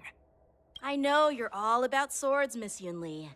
It's just a shame that it's the sword that ultimately chooses its rightful master. Yeah, and even if someone gets their hands on such a precious sword, it'll probably end up in someone else's. the outcome of our duel at the Alchemy Commission is still up in the air. Since you're interested, why don't you represent the Xianzhou Juming and challenge me in the ring? That's exactly what I had in mind. Nobody knows who's gonna come out on top. It could be me, could be someone else. It'll probably be me. But whatever happens, it won't be him. Not to be rude or anything, we've been watching their drama. I'm dying to find out who beats who. Quiet down. We have other guests here. I've prepared this sword to add some excitement to the ceremony, not to have you two squabble. It's not a good look for the Alliance. While you both seem confident that you'll win, you need to remember there can only be one winner and one loser in the ring, which could lead to hard feelings. Actually, I have an idea. We don't know who the winner will be, and it might not be either of you.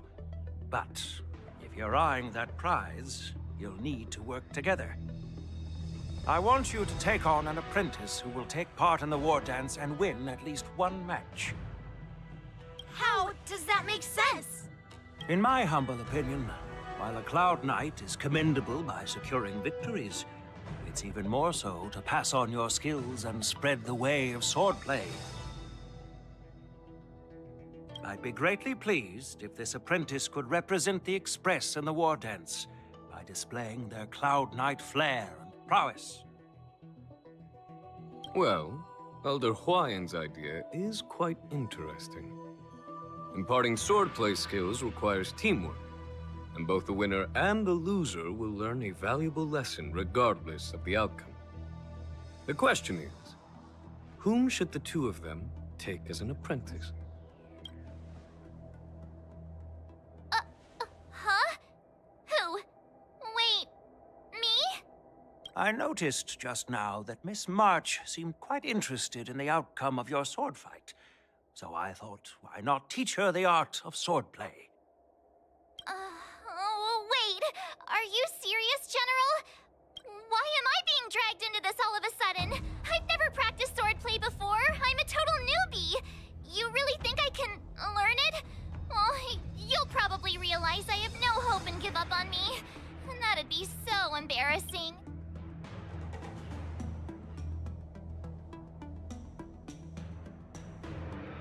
Isn't this a perfect chance for you? I remember you mentioning that you wanted to learn some sword moves. Yeah, I did say that. But this is all happening so quickly, don't you? Miss March is like a piece of jade in the rough, just waiting to be shaped. The war dance is the perfect opportunity to see what heights she can reach. I appreciate your kind words, General YN. But won't teaching me swordplay be a waste of Yanqing and Yun Li's time? They should be preparing for the ceremony. Plus, I heard that each swordmaster has their own special moves. What if they let something slip while teaching me? If everyone knows each other's tactics, won't that make it hard to catch people off guard during the war dance? That's considerate of you, March 7th. But don't worry. It'll take you at least a decade of hard training before you can even start learning special moves. No need to freak out. A few Juming swordplay tricks will mean you'll be more than equipped. Really? Looks like March's curiosity has been piqued. The whole point is to know each other's moves. Defeating your opponent in just one move? How boring would that be? Plus, what really decides a swordsman's fate isn't some special move. It's the solid fundamentals. So Miss Yun Li has already agreed. What do you say, Yang Qing? General, I haven't graduated yet. How can I be qualified to teach swordplay to others? So you're admitting your defeat, huh? If you're not even confident to teach, why don't you let me be the ringmaster instead? Yang Qing, teaching an apprentice is also a way of honing your own skills and gaining insights. You've been an apprentice for years. It's about time you looked at swordplay from another perspective. I see, General. Then count me in. Now that Yang Qing has agreed too, it all comes down to Miss March giving... It's up to you to make the final decision, March. At least that way, I won't have to worry about you accidentally shooting me in the butt all the time. Hey, I've never missed my target. Then I'm on board. Thank you for your kindness, General Huayan. Great. Starting tomorrow, Yanqing and Yun Li will teach you the basics of the Cloud Knight's swordplay. Yun Li and I will head out and purchase some sword practice equipment for Miss March. Think of it as a little initiation gift. You're too kind. Oh, wait, you're giving me a gift? Shouldn't it be...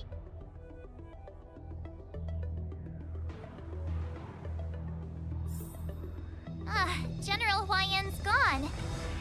Wait, why does something feel off about what we talked about? I think we strayed off topic. How did things even get to this point? Yeah, I brought you here because the General said he had some important matters to discuss. But how in the world did Yun Li and I suddenly become Miss March's swordplay mentors? Because General Huayan wants us to stick around on the Lofu for some time.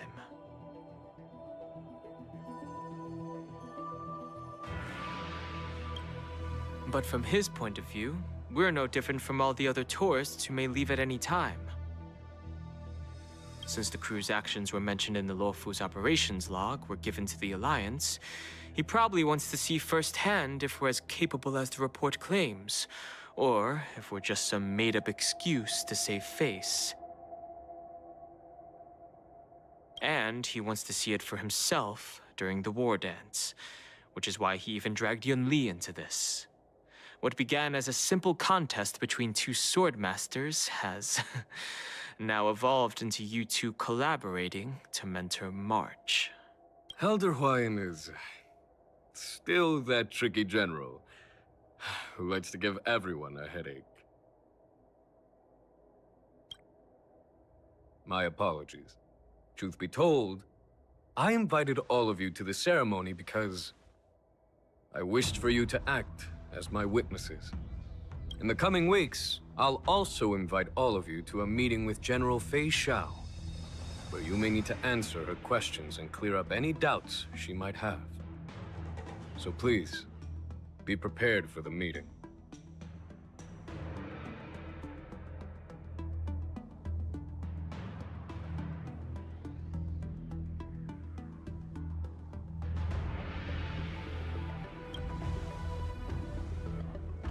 Don't worry, General. No matter what happens, I'm prepared to stay here as the Express's witness and answer any questions. Thank you, everyone.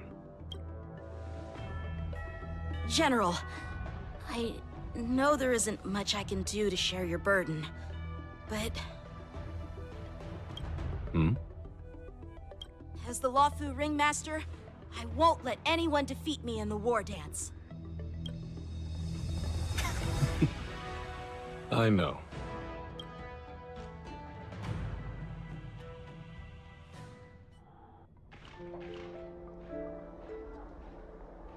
The illustrious Merlin's Claw waiting for me? And for so long, too? It's quite an honor. It's been a while, General Fei Xiao. It's been 30 years since we last saw each other. Right, Yukong? Yes. Back then, you were the vanguard of the Yao Qing's Verdant Knights, and I was a pilot of the Law Fu's Rainbow Orbit Fleet. Who would have thought that upon meeting again, you'd be a general, and I'd have given up flying? Well, I wouldn't say I haven't seen you in 30 years. After all, your great victories are announced through the Yellow Bell resonance system every day, so I'm well aware of your great feats. How's your health holding up? Still stable, I suppose. Do you still remember the medic who saved me in battle? That healer with the odd name and peculiar temperament. What was his name again? Was it Pichu? Or Katyo? Zhao Chou. He's been my retainer and personal healer, delegated by the Alchemy Commission from the Xianzhou Yaoqing.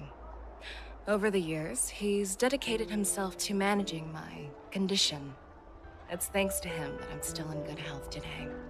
Given my background, I'm happy to have made it this far. I'm relieved to know that you're safe and sound. Well then, since you and Elder Huayan are here, I imagine you must have received orders from the Marshal?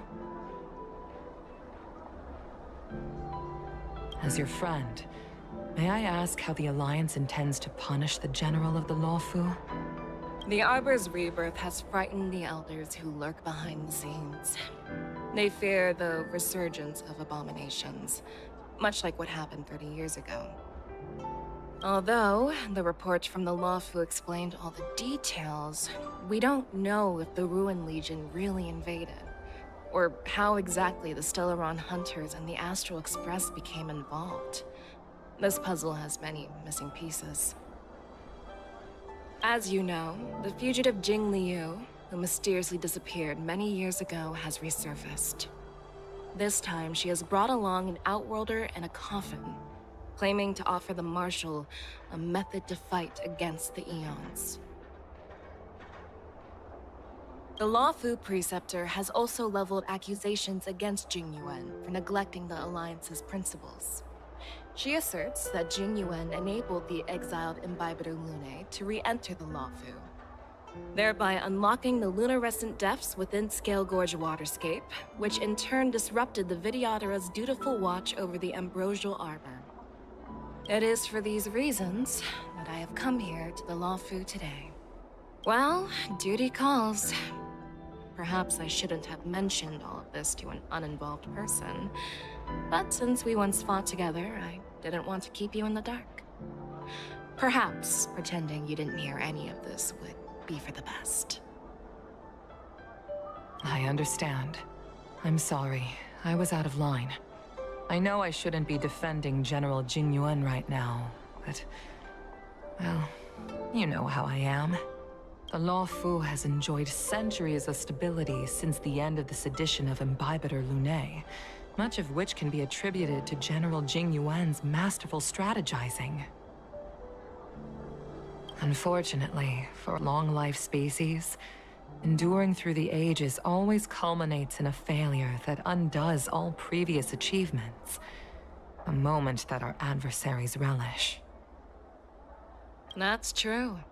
And that's why I'm also here for another purpose. To visit Hule. Hule? You mean that Hule? The Borisin warhead? The same Hule who has been imprisoned in the Shackling prison for over 7 centuries?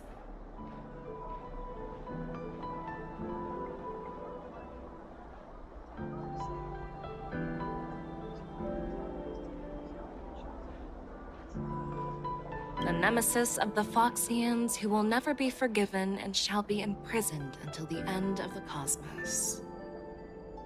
I can't quite remember the exact wording, but yes, the very same Hule. Usually, only emissaries from the Xianzhou Yaoqing Skyfaring Commission visit him once every century. Why do you have to visit him now, of all times? The Foxians and the Alliance made a pact to combat the abominations, aiming to achieve justice and free their kin. That werewolf monster is to be forever imprisoned in the dark recesses of the Shackling prison, facing unending retribution. Given the situation on the Lawfu, those on the Yaoqing are concerned about Hule's imprisonment. I'm afraid that the routine visit every century is no longer sufficient to ease their concerns. That's why I was sent here, to reassure them. It's all bad news. Well, not everything. There might be a silver lining. Oh, by the way, I found some clues about the thing you asked for. Tell me more. The Verdant Knights followed the route you mentioned and discovered the wreckage of the Whistling Flame ship. Unfortunately, there were no survivors and no cargo.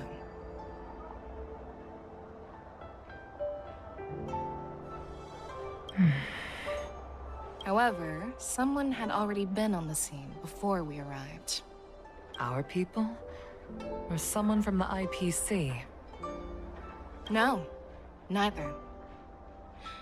Yukong, have you heard of a person named Ron May?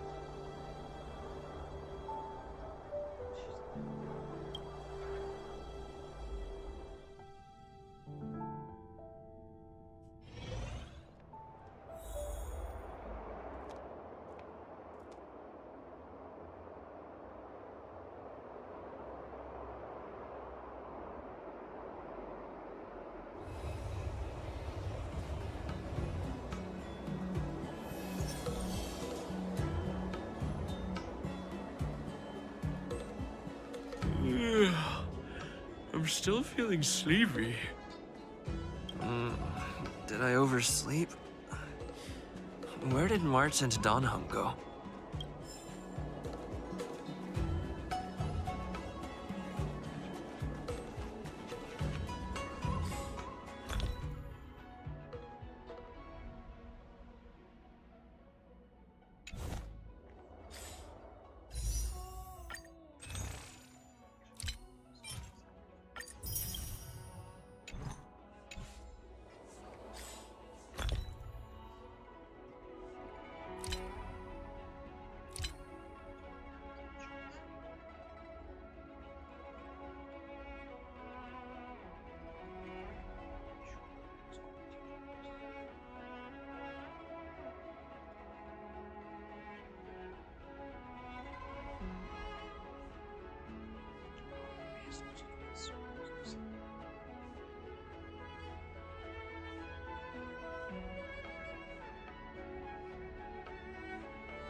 You are.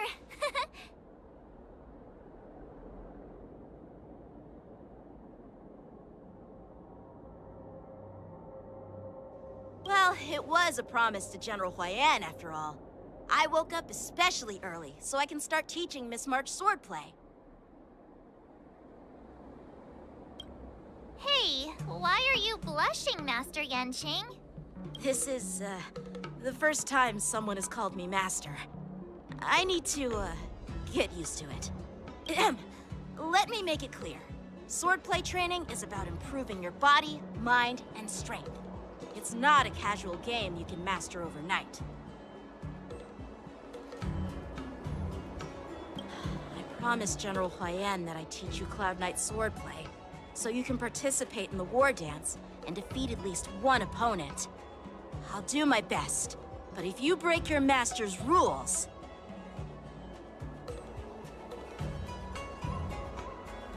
Fine.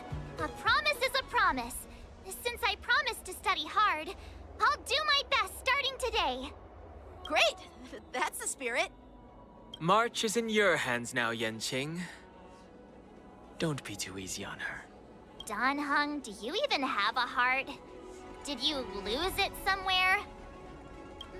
By the way, where's Yuan Li? I've found a quiet spot in the back garden of the Palace of Astrum for our first lesson together.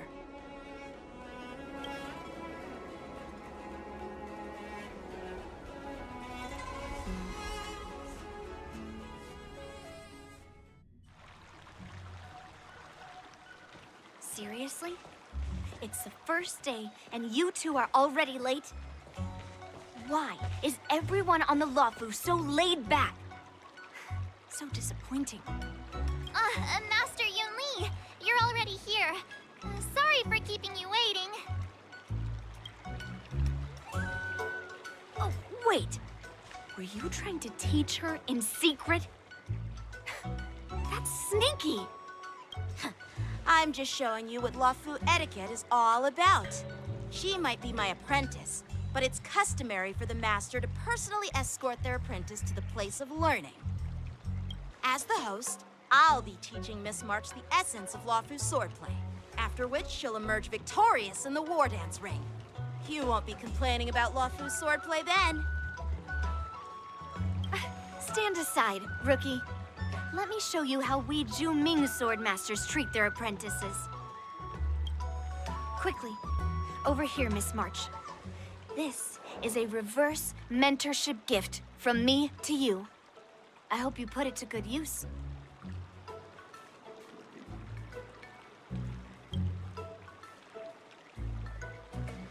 What's this? Xianzhou clothing? Sword practice requires precise movements. This outfit is tailored to fit perfectly and allows for smooth movements. I even added some small accessories. I put a lot of thought into it. You're awesome, Master Yuan Li! See? See? How can you compete with me? I'll teach March 7th the essence of Zhuming swordplay so she can win the contest with my sword skills. Actually, I've prepared something too. Huh? You have a gift for me too, Master Yanqing? Since you want to learn swordplay, Miss March, you'll need suitable weapons. So, I went out of my way to prepare a pair of swords overnight.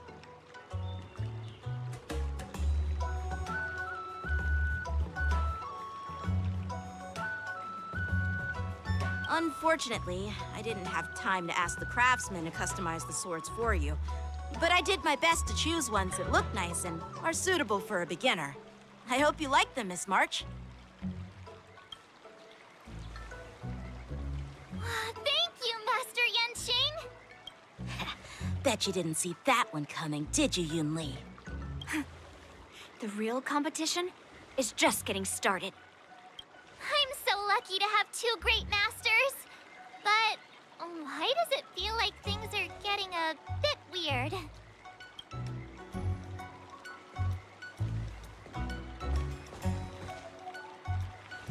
So what do you think, masters? Does this outfit suit me? Perfect. I chose it carefully. It's perfect for beautiful young swordswomen like you and me. All right. Let's get started with the training. The person next to me is a Cloud Knight instructor I've brought in. Wait. We're having actual combat training for the first lesson?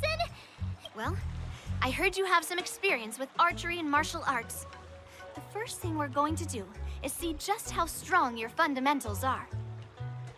Come on, step forward and strike with the sword in the most natural way you can think of. It's important for us to grasp your natural movements so we can decide where to start and what you need to learn. If you're ready, let's begin.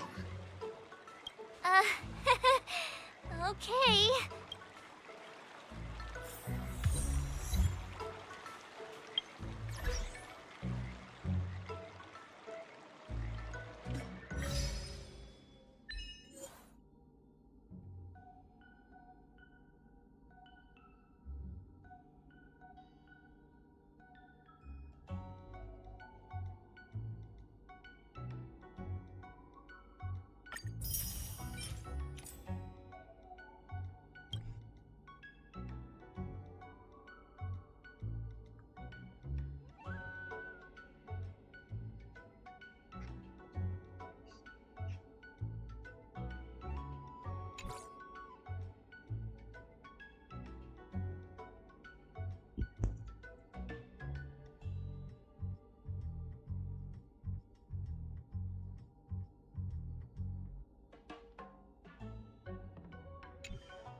Feeling lucky. Please stay tuned. Peach blossoms and divine sword descend. Are you ready? Yeah, I'm ready. But please go easy on me. Then I apologize in advance, Miss March.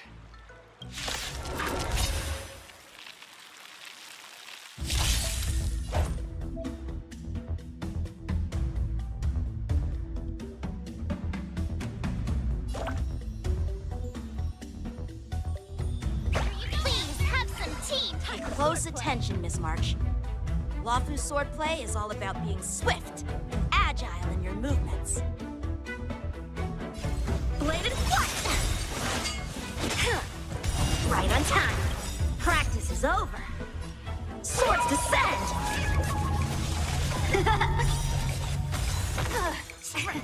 Ignore him. Strength is everything. Yes, you! Like this? Well done!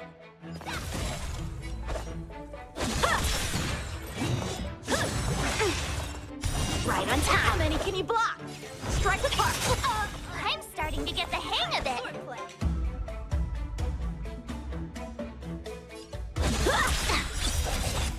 Oh, I get it! With a true heart and focused mind, here I come.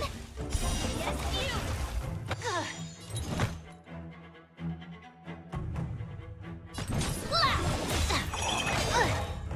Right on time. Yes, you! How many can you block?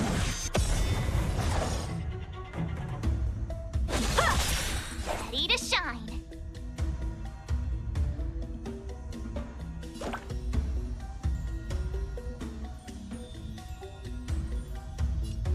Nice job! Mountains fall! Right on time. Yes, you! Time for swordplay. Practice is over. Swords descend! Strike! I could take 10 of you. Yeah! Awesome! You'll make good practice. Time to show you what I can. Azure Dragon, White Tiger, less cards. What's this? What are you mumbling about?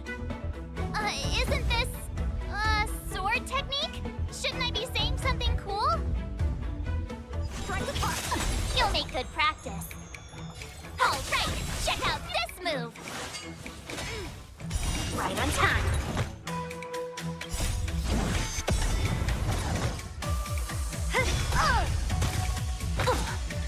Down to earth.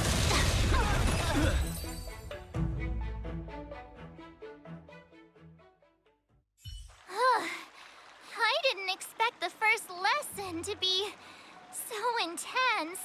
Miss March has quick hands and a flexible body. She's a perfect fit for practicing Lawfu swordplay. However, she lacks strength, and her strikes were a bit unfocused. But don't worry, that's totally normal for beginners. Once she starts practicing Juming swordplay, she'll make heaps of progress. Given the situation, I believe Miss March should start by working on her strength. Seriously, do you actually know anything about swordplay, or what? I could ask you the same thing. Dual swords require agility, so what's more important than footwork? Instead of focusing on her strengths, we should address her weaknesses. The drawback of wielding two swords is not generating enough force. What good is being quick on your feet if you don't have strength? It's not like we're dancing here. Skilled sword masters know how to play to their strengths and work on their weaknesses. Start with what you're good at, then tackle your weaknesses. That's the right way to learn. You're quite the theorist, huh? Theorist? You claim to be able to talk to swords. So what does that make you? A lunatic? Hey, it's only my first lesson, and you're already arguing. Come on, calm down, masters. I'll have to improve both my footwork and strength anyway. But it does matter. Just listen to me, March 7th. Aww.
have enough skills. Let's train some more. You can never have enough skills. Let's train some more.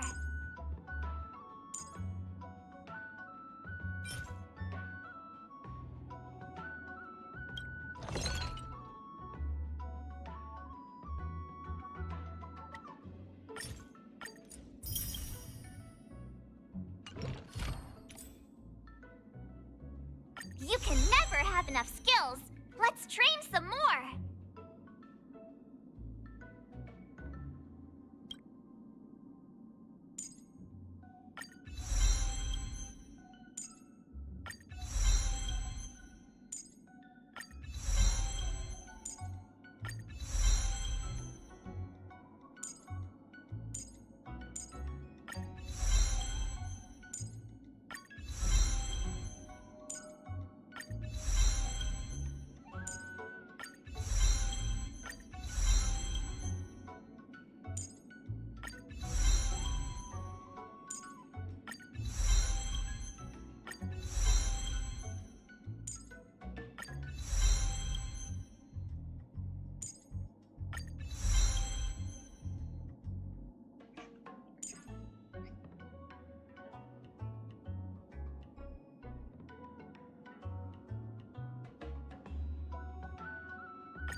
Dear Himeko, Mr. Yang, and Pom Pom, we're all good here on the Xianzhou Lawfu, so no need to worry.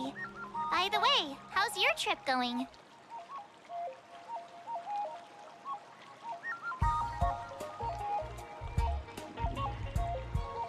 As for me, I've somehow become the apprentice to 2 Cloud Knight sword masters, and I've been honing my sword skills with their guidance. One of them is Yenqing, the boy we've all met before. The other is Yunh Li, the granddaughter of General Huaiyan from the Xianzhou Juming. Both masters are super strict, giving me a real taste of how hard sword training can be. I tried to drag him into this, but he refused. Then I tried to rope Dan Heng in, but Master Yenqing wouldn't have it. Still, I didn't let the difficulty get to me. In just a few weeks, my sword skills have improved a lot. Both my masters think I have unique talents in swordplay, and are literally fighting each other to teach me their skills. Thanks to their guidance, I've actually made some progress. When I get back to the Express, I'll definitely show off my skills and impress you all. Looking forward to your reply. Yours, March 7th.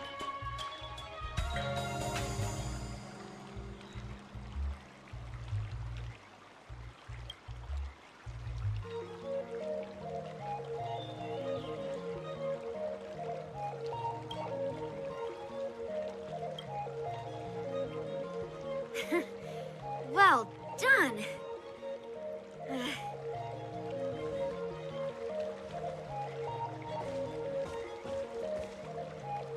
Miss March's sword skills are really coming along. She'll hold her own just fine in the war dance.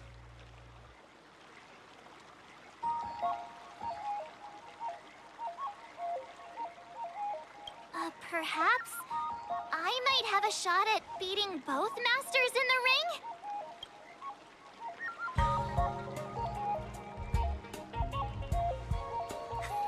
Get real.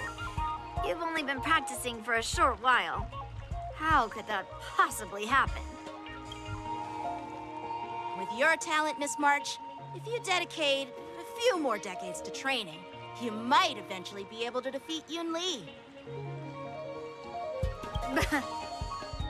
Decades? But I'll be an old lady by then. No. Can you believe it? March 7th has actually become a pretty decent swordmaster in such a short time. Now I understand why Grandpa always had a grin on his face while training me. Are you sure he wasn't laughing at you? Oh, shut up. It's all thanks to your amazing guidance, Masters. Miss March, you're really getting the hang of wielding dual swords. If you're keen on advancing, trying out different Xianzhou blades could improve your touch. Oh, let me see. Which sword is the most powerful? Single sword? Great sword? Or maybe a flying sword? There's no such thing as the most powerful sword. It's all about the skill of the swordmaster. Yanqing wields several flying swords, while I only wield one. But remember how I kicked his butt at the Alchemy Commission? First, you didn't kick my butt. Second, you'll never kick my butt. Third, how about we settle this right now and see who kicks whose butt? Yeah, I'm up for that. And if I kick your butt, you'll drop out of the war dance. Deal? Why are you two arguing again? I thought things had been improving between you lately.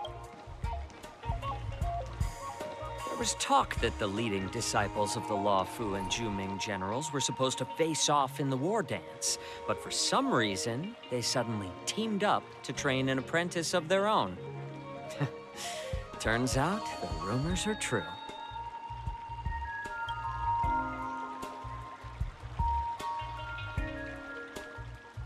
Tomorrow is the big day of the war dance. Shouldn't you two be focusing on honing your skills instead of teaching swordplay here? Oh, that's right. You're the pink-haired fox from the Yaoqing. This is Mr. Zhao Chou, the healer working for the general of the Xianzhou Yaoqing. Ah, got it. So, you're the participant attending the war dance on behalf of the Yaoqing. And you were trying to sneak a peek at our training? Sorry for the misunderstanding. I don't know anything about martial arts. I'm just here on the general's orders to take care of some official business. I didn't mean to interrupt your training. I'll be on my way. If you know nothing about martial arts, why were you smirking earlier? Well, my curiosity got the better of me, I suppose. When I heard Miss March's pondering about what to learn, I couldn't help but wander over. From my professional experience, cleavers, slicers, chopping knives, and carving knives are all just tools. Kind of like frying, sautéing, boiling, and deep frying in cooking. They're just ways for people to show off their skills. It's like your sword teaching methods. If you align your ingredient, in other words, your apprentice's natural tendencies, with the right cooking method, by which I mean the teaching method that best suits her, she'll make double the progress in half the time. For example, golden eggplant tastes best when fried, cloud peppers when stir-fried, and yellow boulder beef when simmered. It's all about discovering the nature of the ingredients. Apprentice.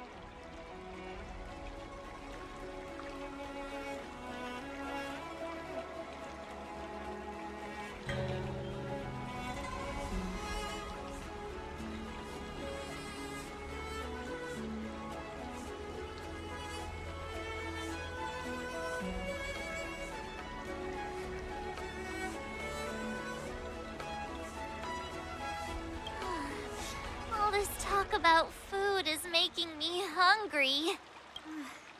Aren't you a healer? Why are you talking about food? Well, it's just a metaphor. The medicinal school I follow on the Xianzhou Yaoqing is called the Rancha School, that specializes in food therapy. So it's only natural that I know a thing or two about cooking.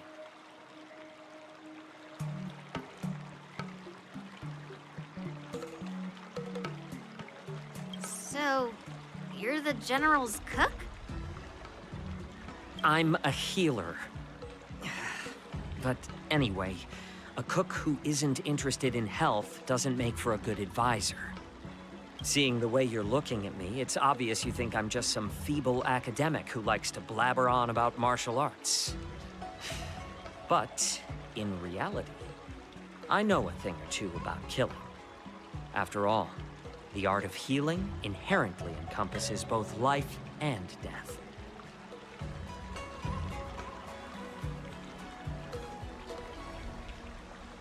Why is this guy suddenly getting all serious with kids?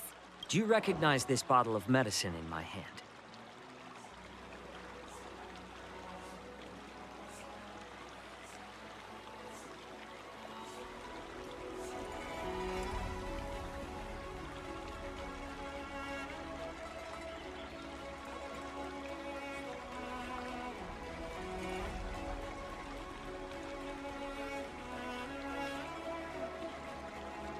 No.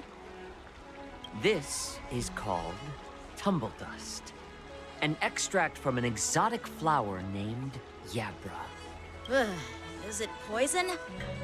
Well, it depends on how it's used. With just one drop, it's able to numb a patient's body during surgery, making them painless throughout the entire process. However, increase the dose or the potency, and it'll slow the metabolism, making the blood thin and resulting in the loss of all senses. Even long-life species cannot escape its effects. This thing can save lives or take them.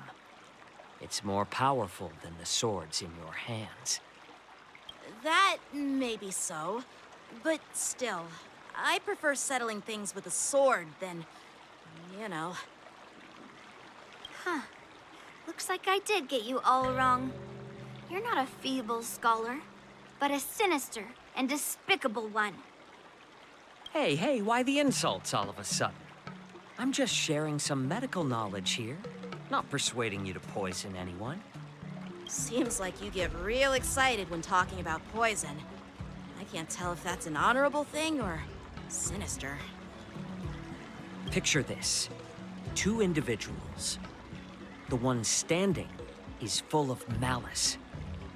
The other lying down is honorable and righteous.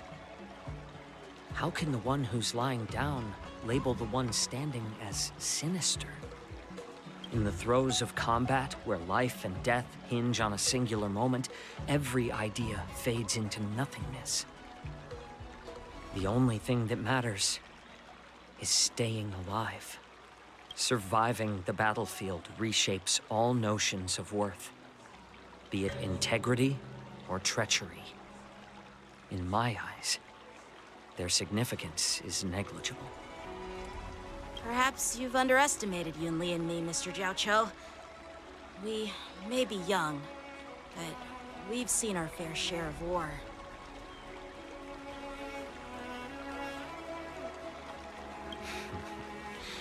Well, then you should know that the war dance is nothing more than a contest. So why are— When I was appointed as the ringmaster for the war dance, I asked the general, we Cloud Knights are supposed to charge into the fray and slay enemies. Why do we have to swing swords in a ring just to please an audience? And this is how the general replied.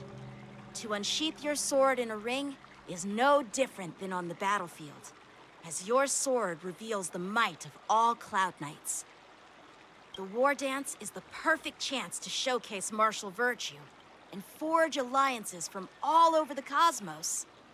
When we unsheath the sword without drawing blood, we not only display our might, but also the martial virtue of the Cloud Knights. That's quite an insightful statement, Yanqing. Well, my apologies for being so short-sighted. I've been on the Lawfu for quite some time, but I haven't had the chance to see the ceremony venue for myself yet. Hearing you speak so highly of it has piqued my curiosity. Would you mind showing me around? You want to see the Sky Splitter ship where the war dance will be held? Let's go! I bet Yuan Li and Miss March haven't seen it either, right? Well then, I'll give you all a tour.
Let's go.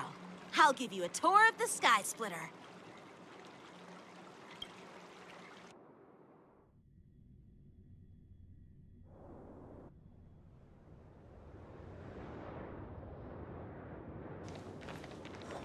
Looks like a lot of other visitors have also come to catch a glimpse of the Sky Splitter.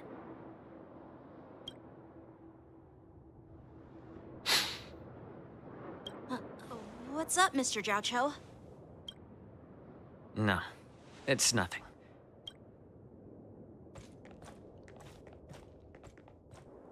Do you see that airship in the distance?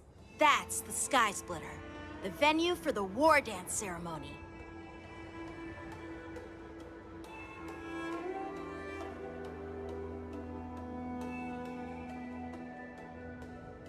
It doesn't look all that impressive from this distance.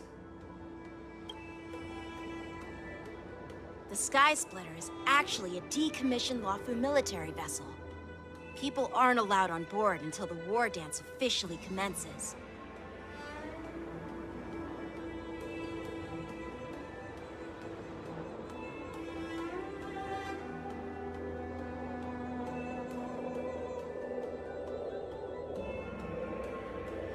Tomorrow, when the bell rings and the ceremonial cannons roar, I'll be there representing the Cloud Knights of the Xianzhou Lawfu, standing in the ring, ready to take on challengers from all over the cosmos. Since I was a kid, I've been training in swordplay and the art of war under the general. Every day, I'd swing my sword 10,000 times, and then thrust it 10,000 times, repeating the process over and over. I understand that I'm not like other kids. I never envied the toys and freedom they all had. I never found sword practice boring or hard.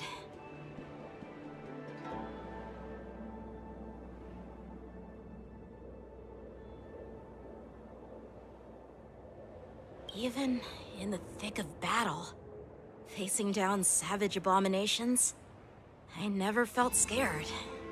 Each day, I could feel myself getting stronger and stronger, and I racked up countless victories. It's the best feeling in the world. But then, I faced a really tough opponent, and just one slash shattered my confidence into 1,000 pieces. That's when I felt true fear for the first time. Maybe that's what Mr. Zhao Cho meant by life and death hinge on a singular moment. Every idea fades into nothingness. After that, I had to pick up the pieces and try to put myself back together.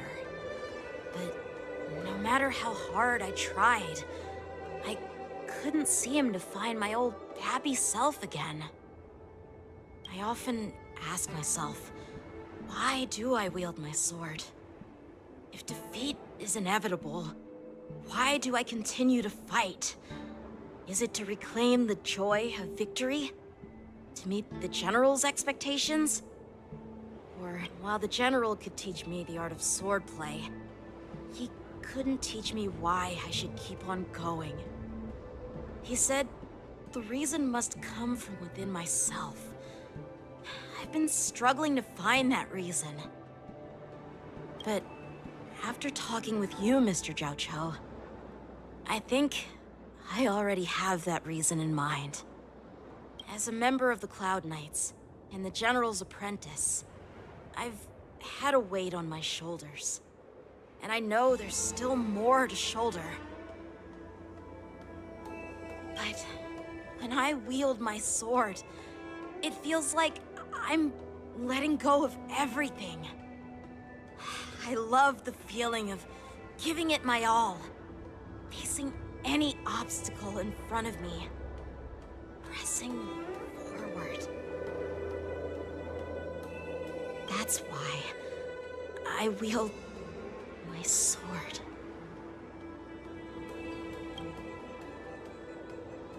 Oh, Yenxing.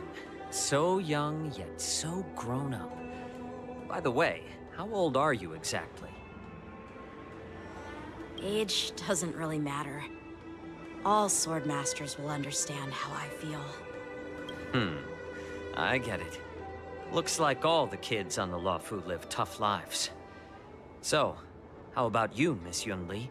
It's not polite to ask a girl her age, no matter which Xianzhou ship you're on. I'm not asking your age. I'm asking if you have a dream like Yanqing has. You don't talk like a cook. You sound more like a TV host or something. Need I repeat myself again? I'm a healer. Well, I don't have a dream like Yanqing does. The only reason I'm participating in the Ringmaster's Challenge is because I made a promise to my grandfather that I'd win the precious sword he's contributed to the war dance. Sounds like that mind of yours is just filled with swords. I bet you've got nothing better on your mind. My father was a craftsman on the Xianzhou Juming. Because of his foolishness, many innocent people fell victim to the cursed swords he forged. Since I was a kid, it's been clear to me that not everyone deserves to have a weapon in their hands. Giving them a sword is no different than being cruel to the innocent. So, whenever I come across someone unworthy of a sword, I can't help but want to take it away from them. Given that Yanqing is the war dance ringmaster, I'm stepping up to challenge him. To ensure the precious sword doesn't fall into the hands of an unworthy master. Hey, what do you mean by an unworthy master? I see. It's not easy for kids on the Juming either. Well, it's better to have a reason for wielding a sword than to be lost and confused. I've saved countless Cloud Knights in my life, and there are plenty of exceptional warriors, just like the two of you. What happened, Mr. Zhao Cho? Oh, nothing. I was just reminded of some old friends.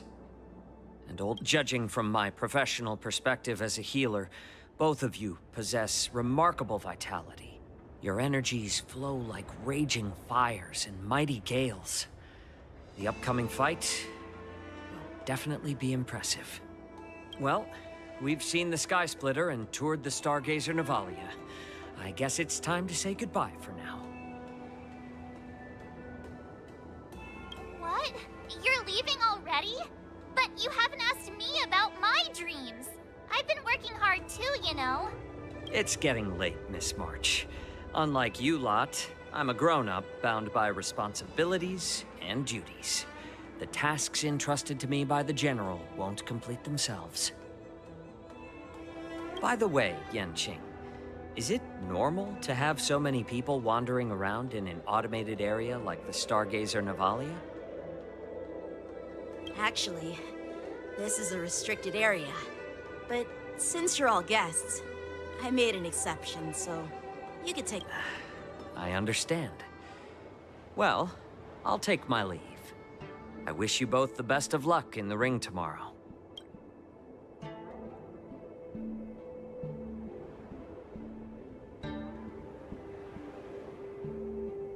Seriously?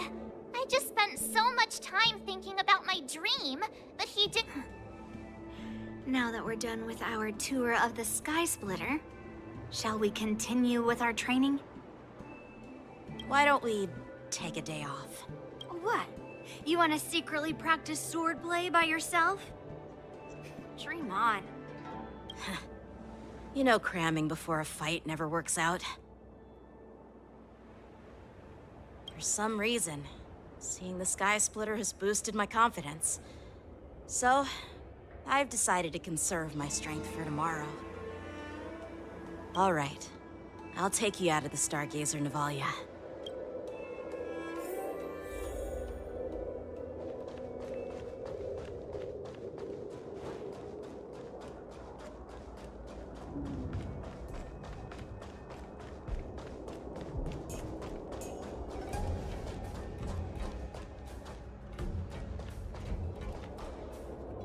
Just shut up, Red Fang. This is not a beast ship. I need some time to take care of things.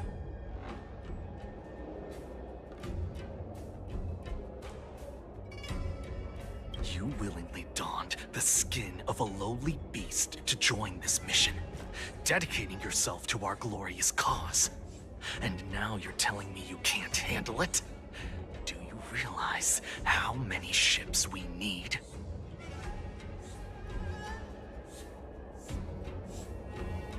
I'm doing my best, all right? It takes time to figure all this out. When the guns go off tomorrow, all eyes will be on it. That'll be our only chance. How's that? Who's there?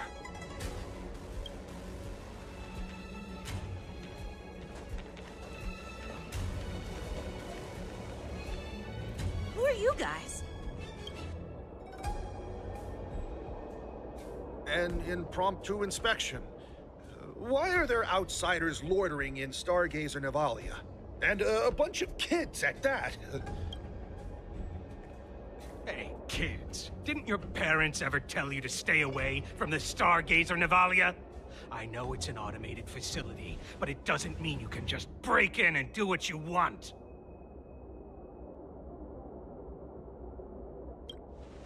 First of all, I'm an adult. Second, I didn't just break in. Yeah, we flew here on a star skiff. Like, whoosh! Well, I'm not trying to tell you off, but this place is off limits to the public, you know? Big sis! Let's go! I want to play in Ever Hunt Planes! Huh? Ever hunt planes? Yeah, sure. Big sis will take you there.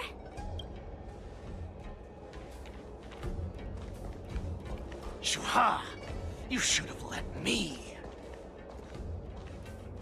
Shh, the overhaul is done, and everything looks good. We should leave.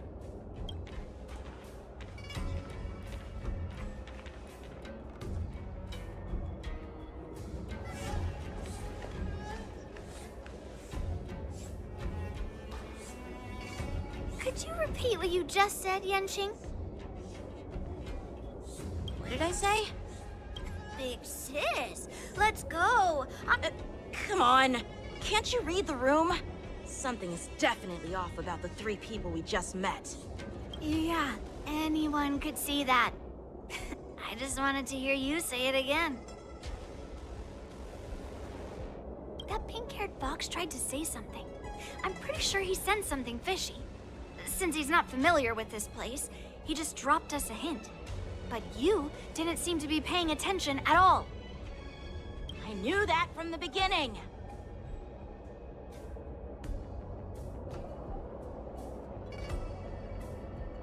They said they were doing an overhaul, but it looked like they had no idea how to operate the Starskiff production line, right? And it's suspicious how they suddenly finished their overhaul and walked away as soon as they laid eyes on us. A Cloud Knight, a member from the Skyfaring Commission, and a craftsman. They're from various departments, and the reason for the overhaul seems legit. But one of them blurted out some weird language just now. Did you hear that? I have a feeling that if we secretly tail them, we'll definitely catch these guys in the act. Follow my lead, and be careful not to blow our cover.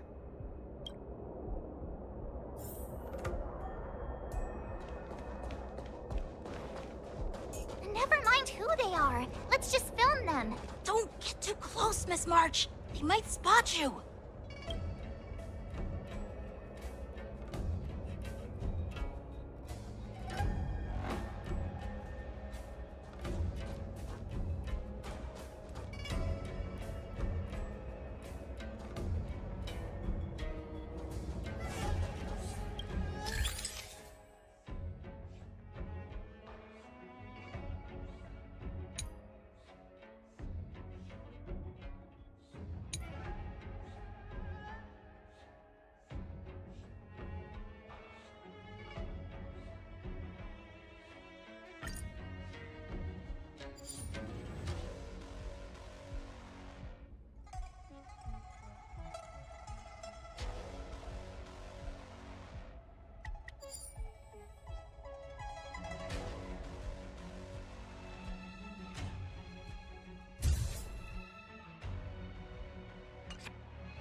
We should have just killed those lowly beasts. Those little brats won't take up much space. There are boxes all over this place. Just dump them into one and no one will notice. Cut the theatrics, Grulok. Even the slightest slip-up could interfere with Lord Moktok's plans. So where are we heading next? To check the freight skiffs. We've got a lot of preparations to do. Also, don't forget to take those crates with you. Weapons, supplies. We've got to be well prepared. Otherwise, we're screwed. So, are they smugglers? What? I have no clue, but they seem to be moving those crates. I've got an idea. We can hide inside the crates and follow them.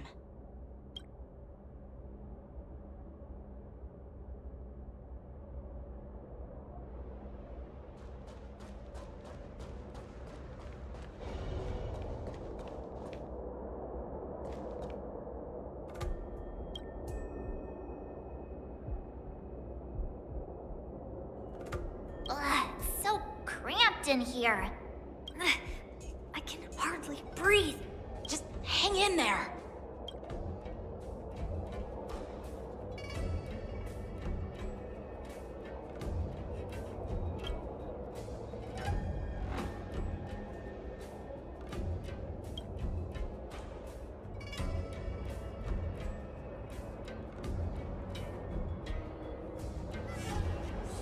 Let's just put the cargo here for now, all right? Then we'll move on to inspect the ships. Lord Moktok said that as soon as we're done, we're to board the freight skiff and leave this place. Don't worry, I've changed the shipping schedule. You two, come with me. Is it just me? I keep smelling that stench of lowly beasts everywhere we go. Don't be so paranoid.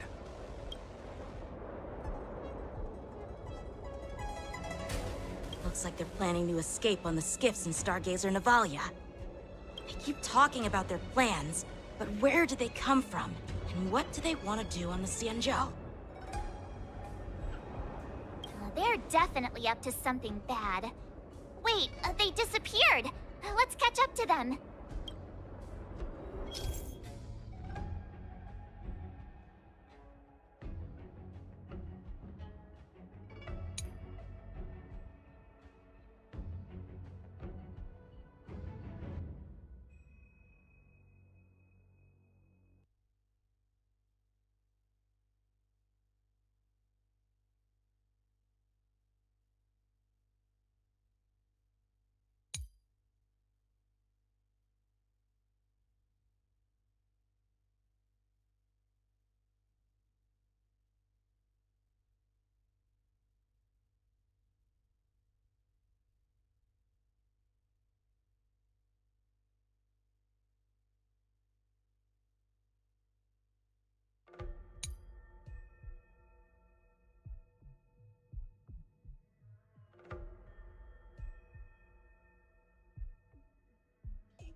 Tread softly, breathe quietly, and make sure to keep an eye on them.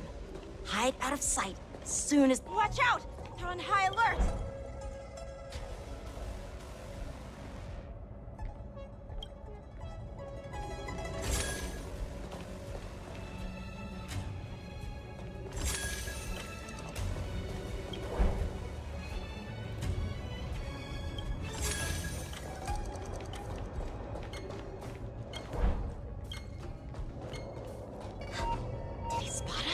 Quickly, hide!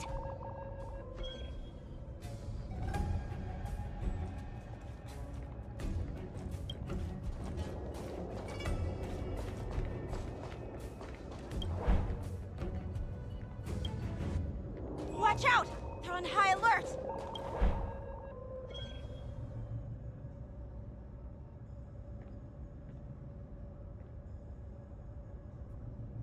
Don't be so paranoid. We're running out of time. Get over here! Shuhard, I'm coming!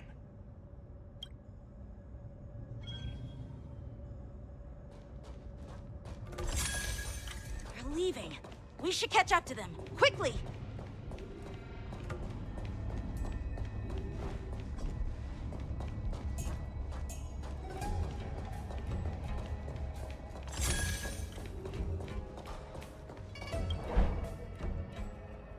What are they up to? They're all wearing official uniforms, but I'm pretty sure they're not members of the Skyfaring Commission, the Artisanship Commission, or the Cloud Knights. Never mind who they are. Let's just film them. That way, if they do anything bad, we'll have solid evidence against them.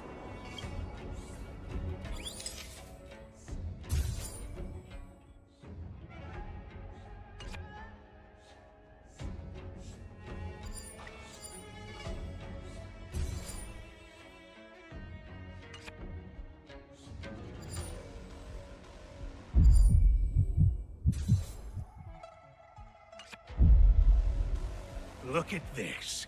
A freight star skiff with enough room to fit at least 20 of my men. I'll let the others know and have them prepare more star skiffs.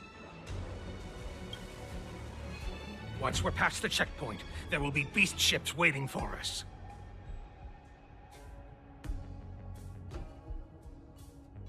Lord Moktok is ready. The revival of our ancient bloodline all hinges on this operation. What did he just say? Beast ships?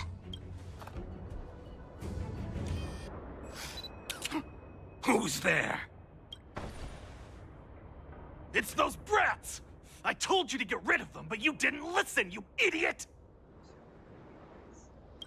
Wipe them all out!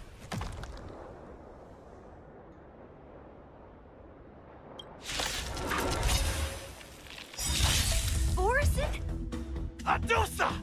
Die, you lowly beast! Just right. Here we begin. The dice have been cast. Bust. Or maybe I'll take it all. Nice job! Not very sportsmanlike. You took the bait. Time for a boat. This is double speed. Did the rhythm get messed up? Dreams do come true. I hit the mark. Spend freely. I could stop. Did the rhythm get messed up?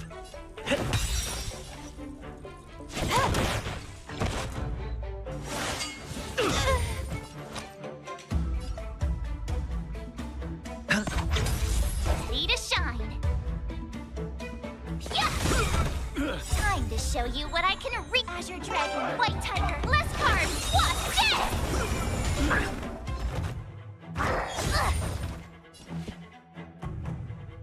The mood is set, just let the show begin!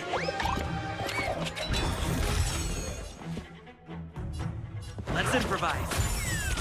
Awesome!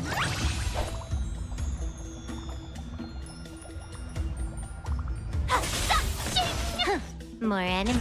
Time for a boat.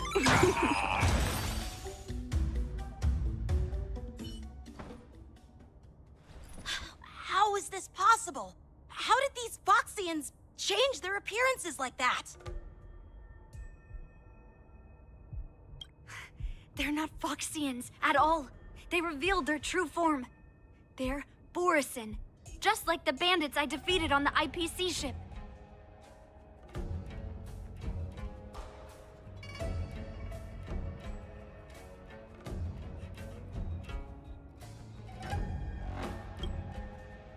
Wait, that means...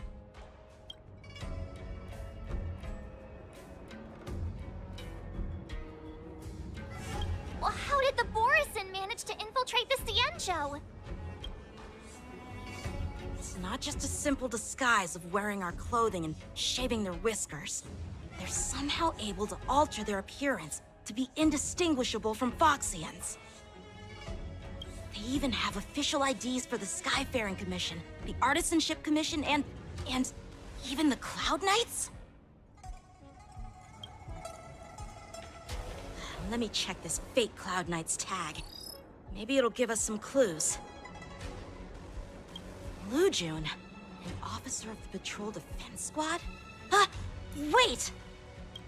What's the matter? I encountered a patrol officer named Lujun before. It was a few weeks ago, when we were transporting the Borison prisoners. If they can forge official identities and move around the Xianzhou without raising suspicion... Oh no, this is bad. Even worse. If you find one cockroach on the Express, it usually means... There are more Borison hiding on the Xianzhou. I bet their plan is much bigger than just stealing information. We've got to report this to the Seat of Divine Foresight.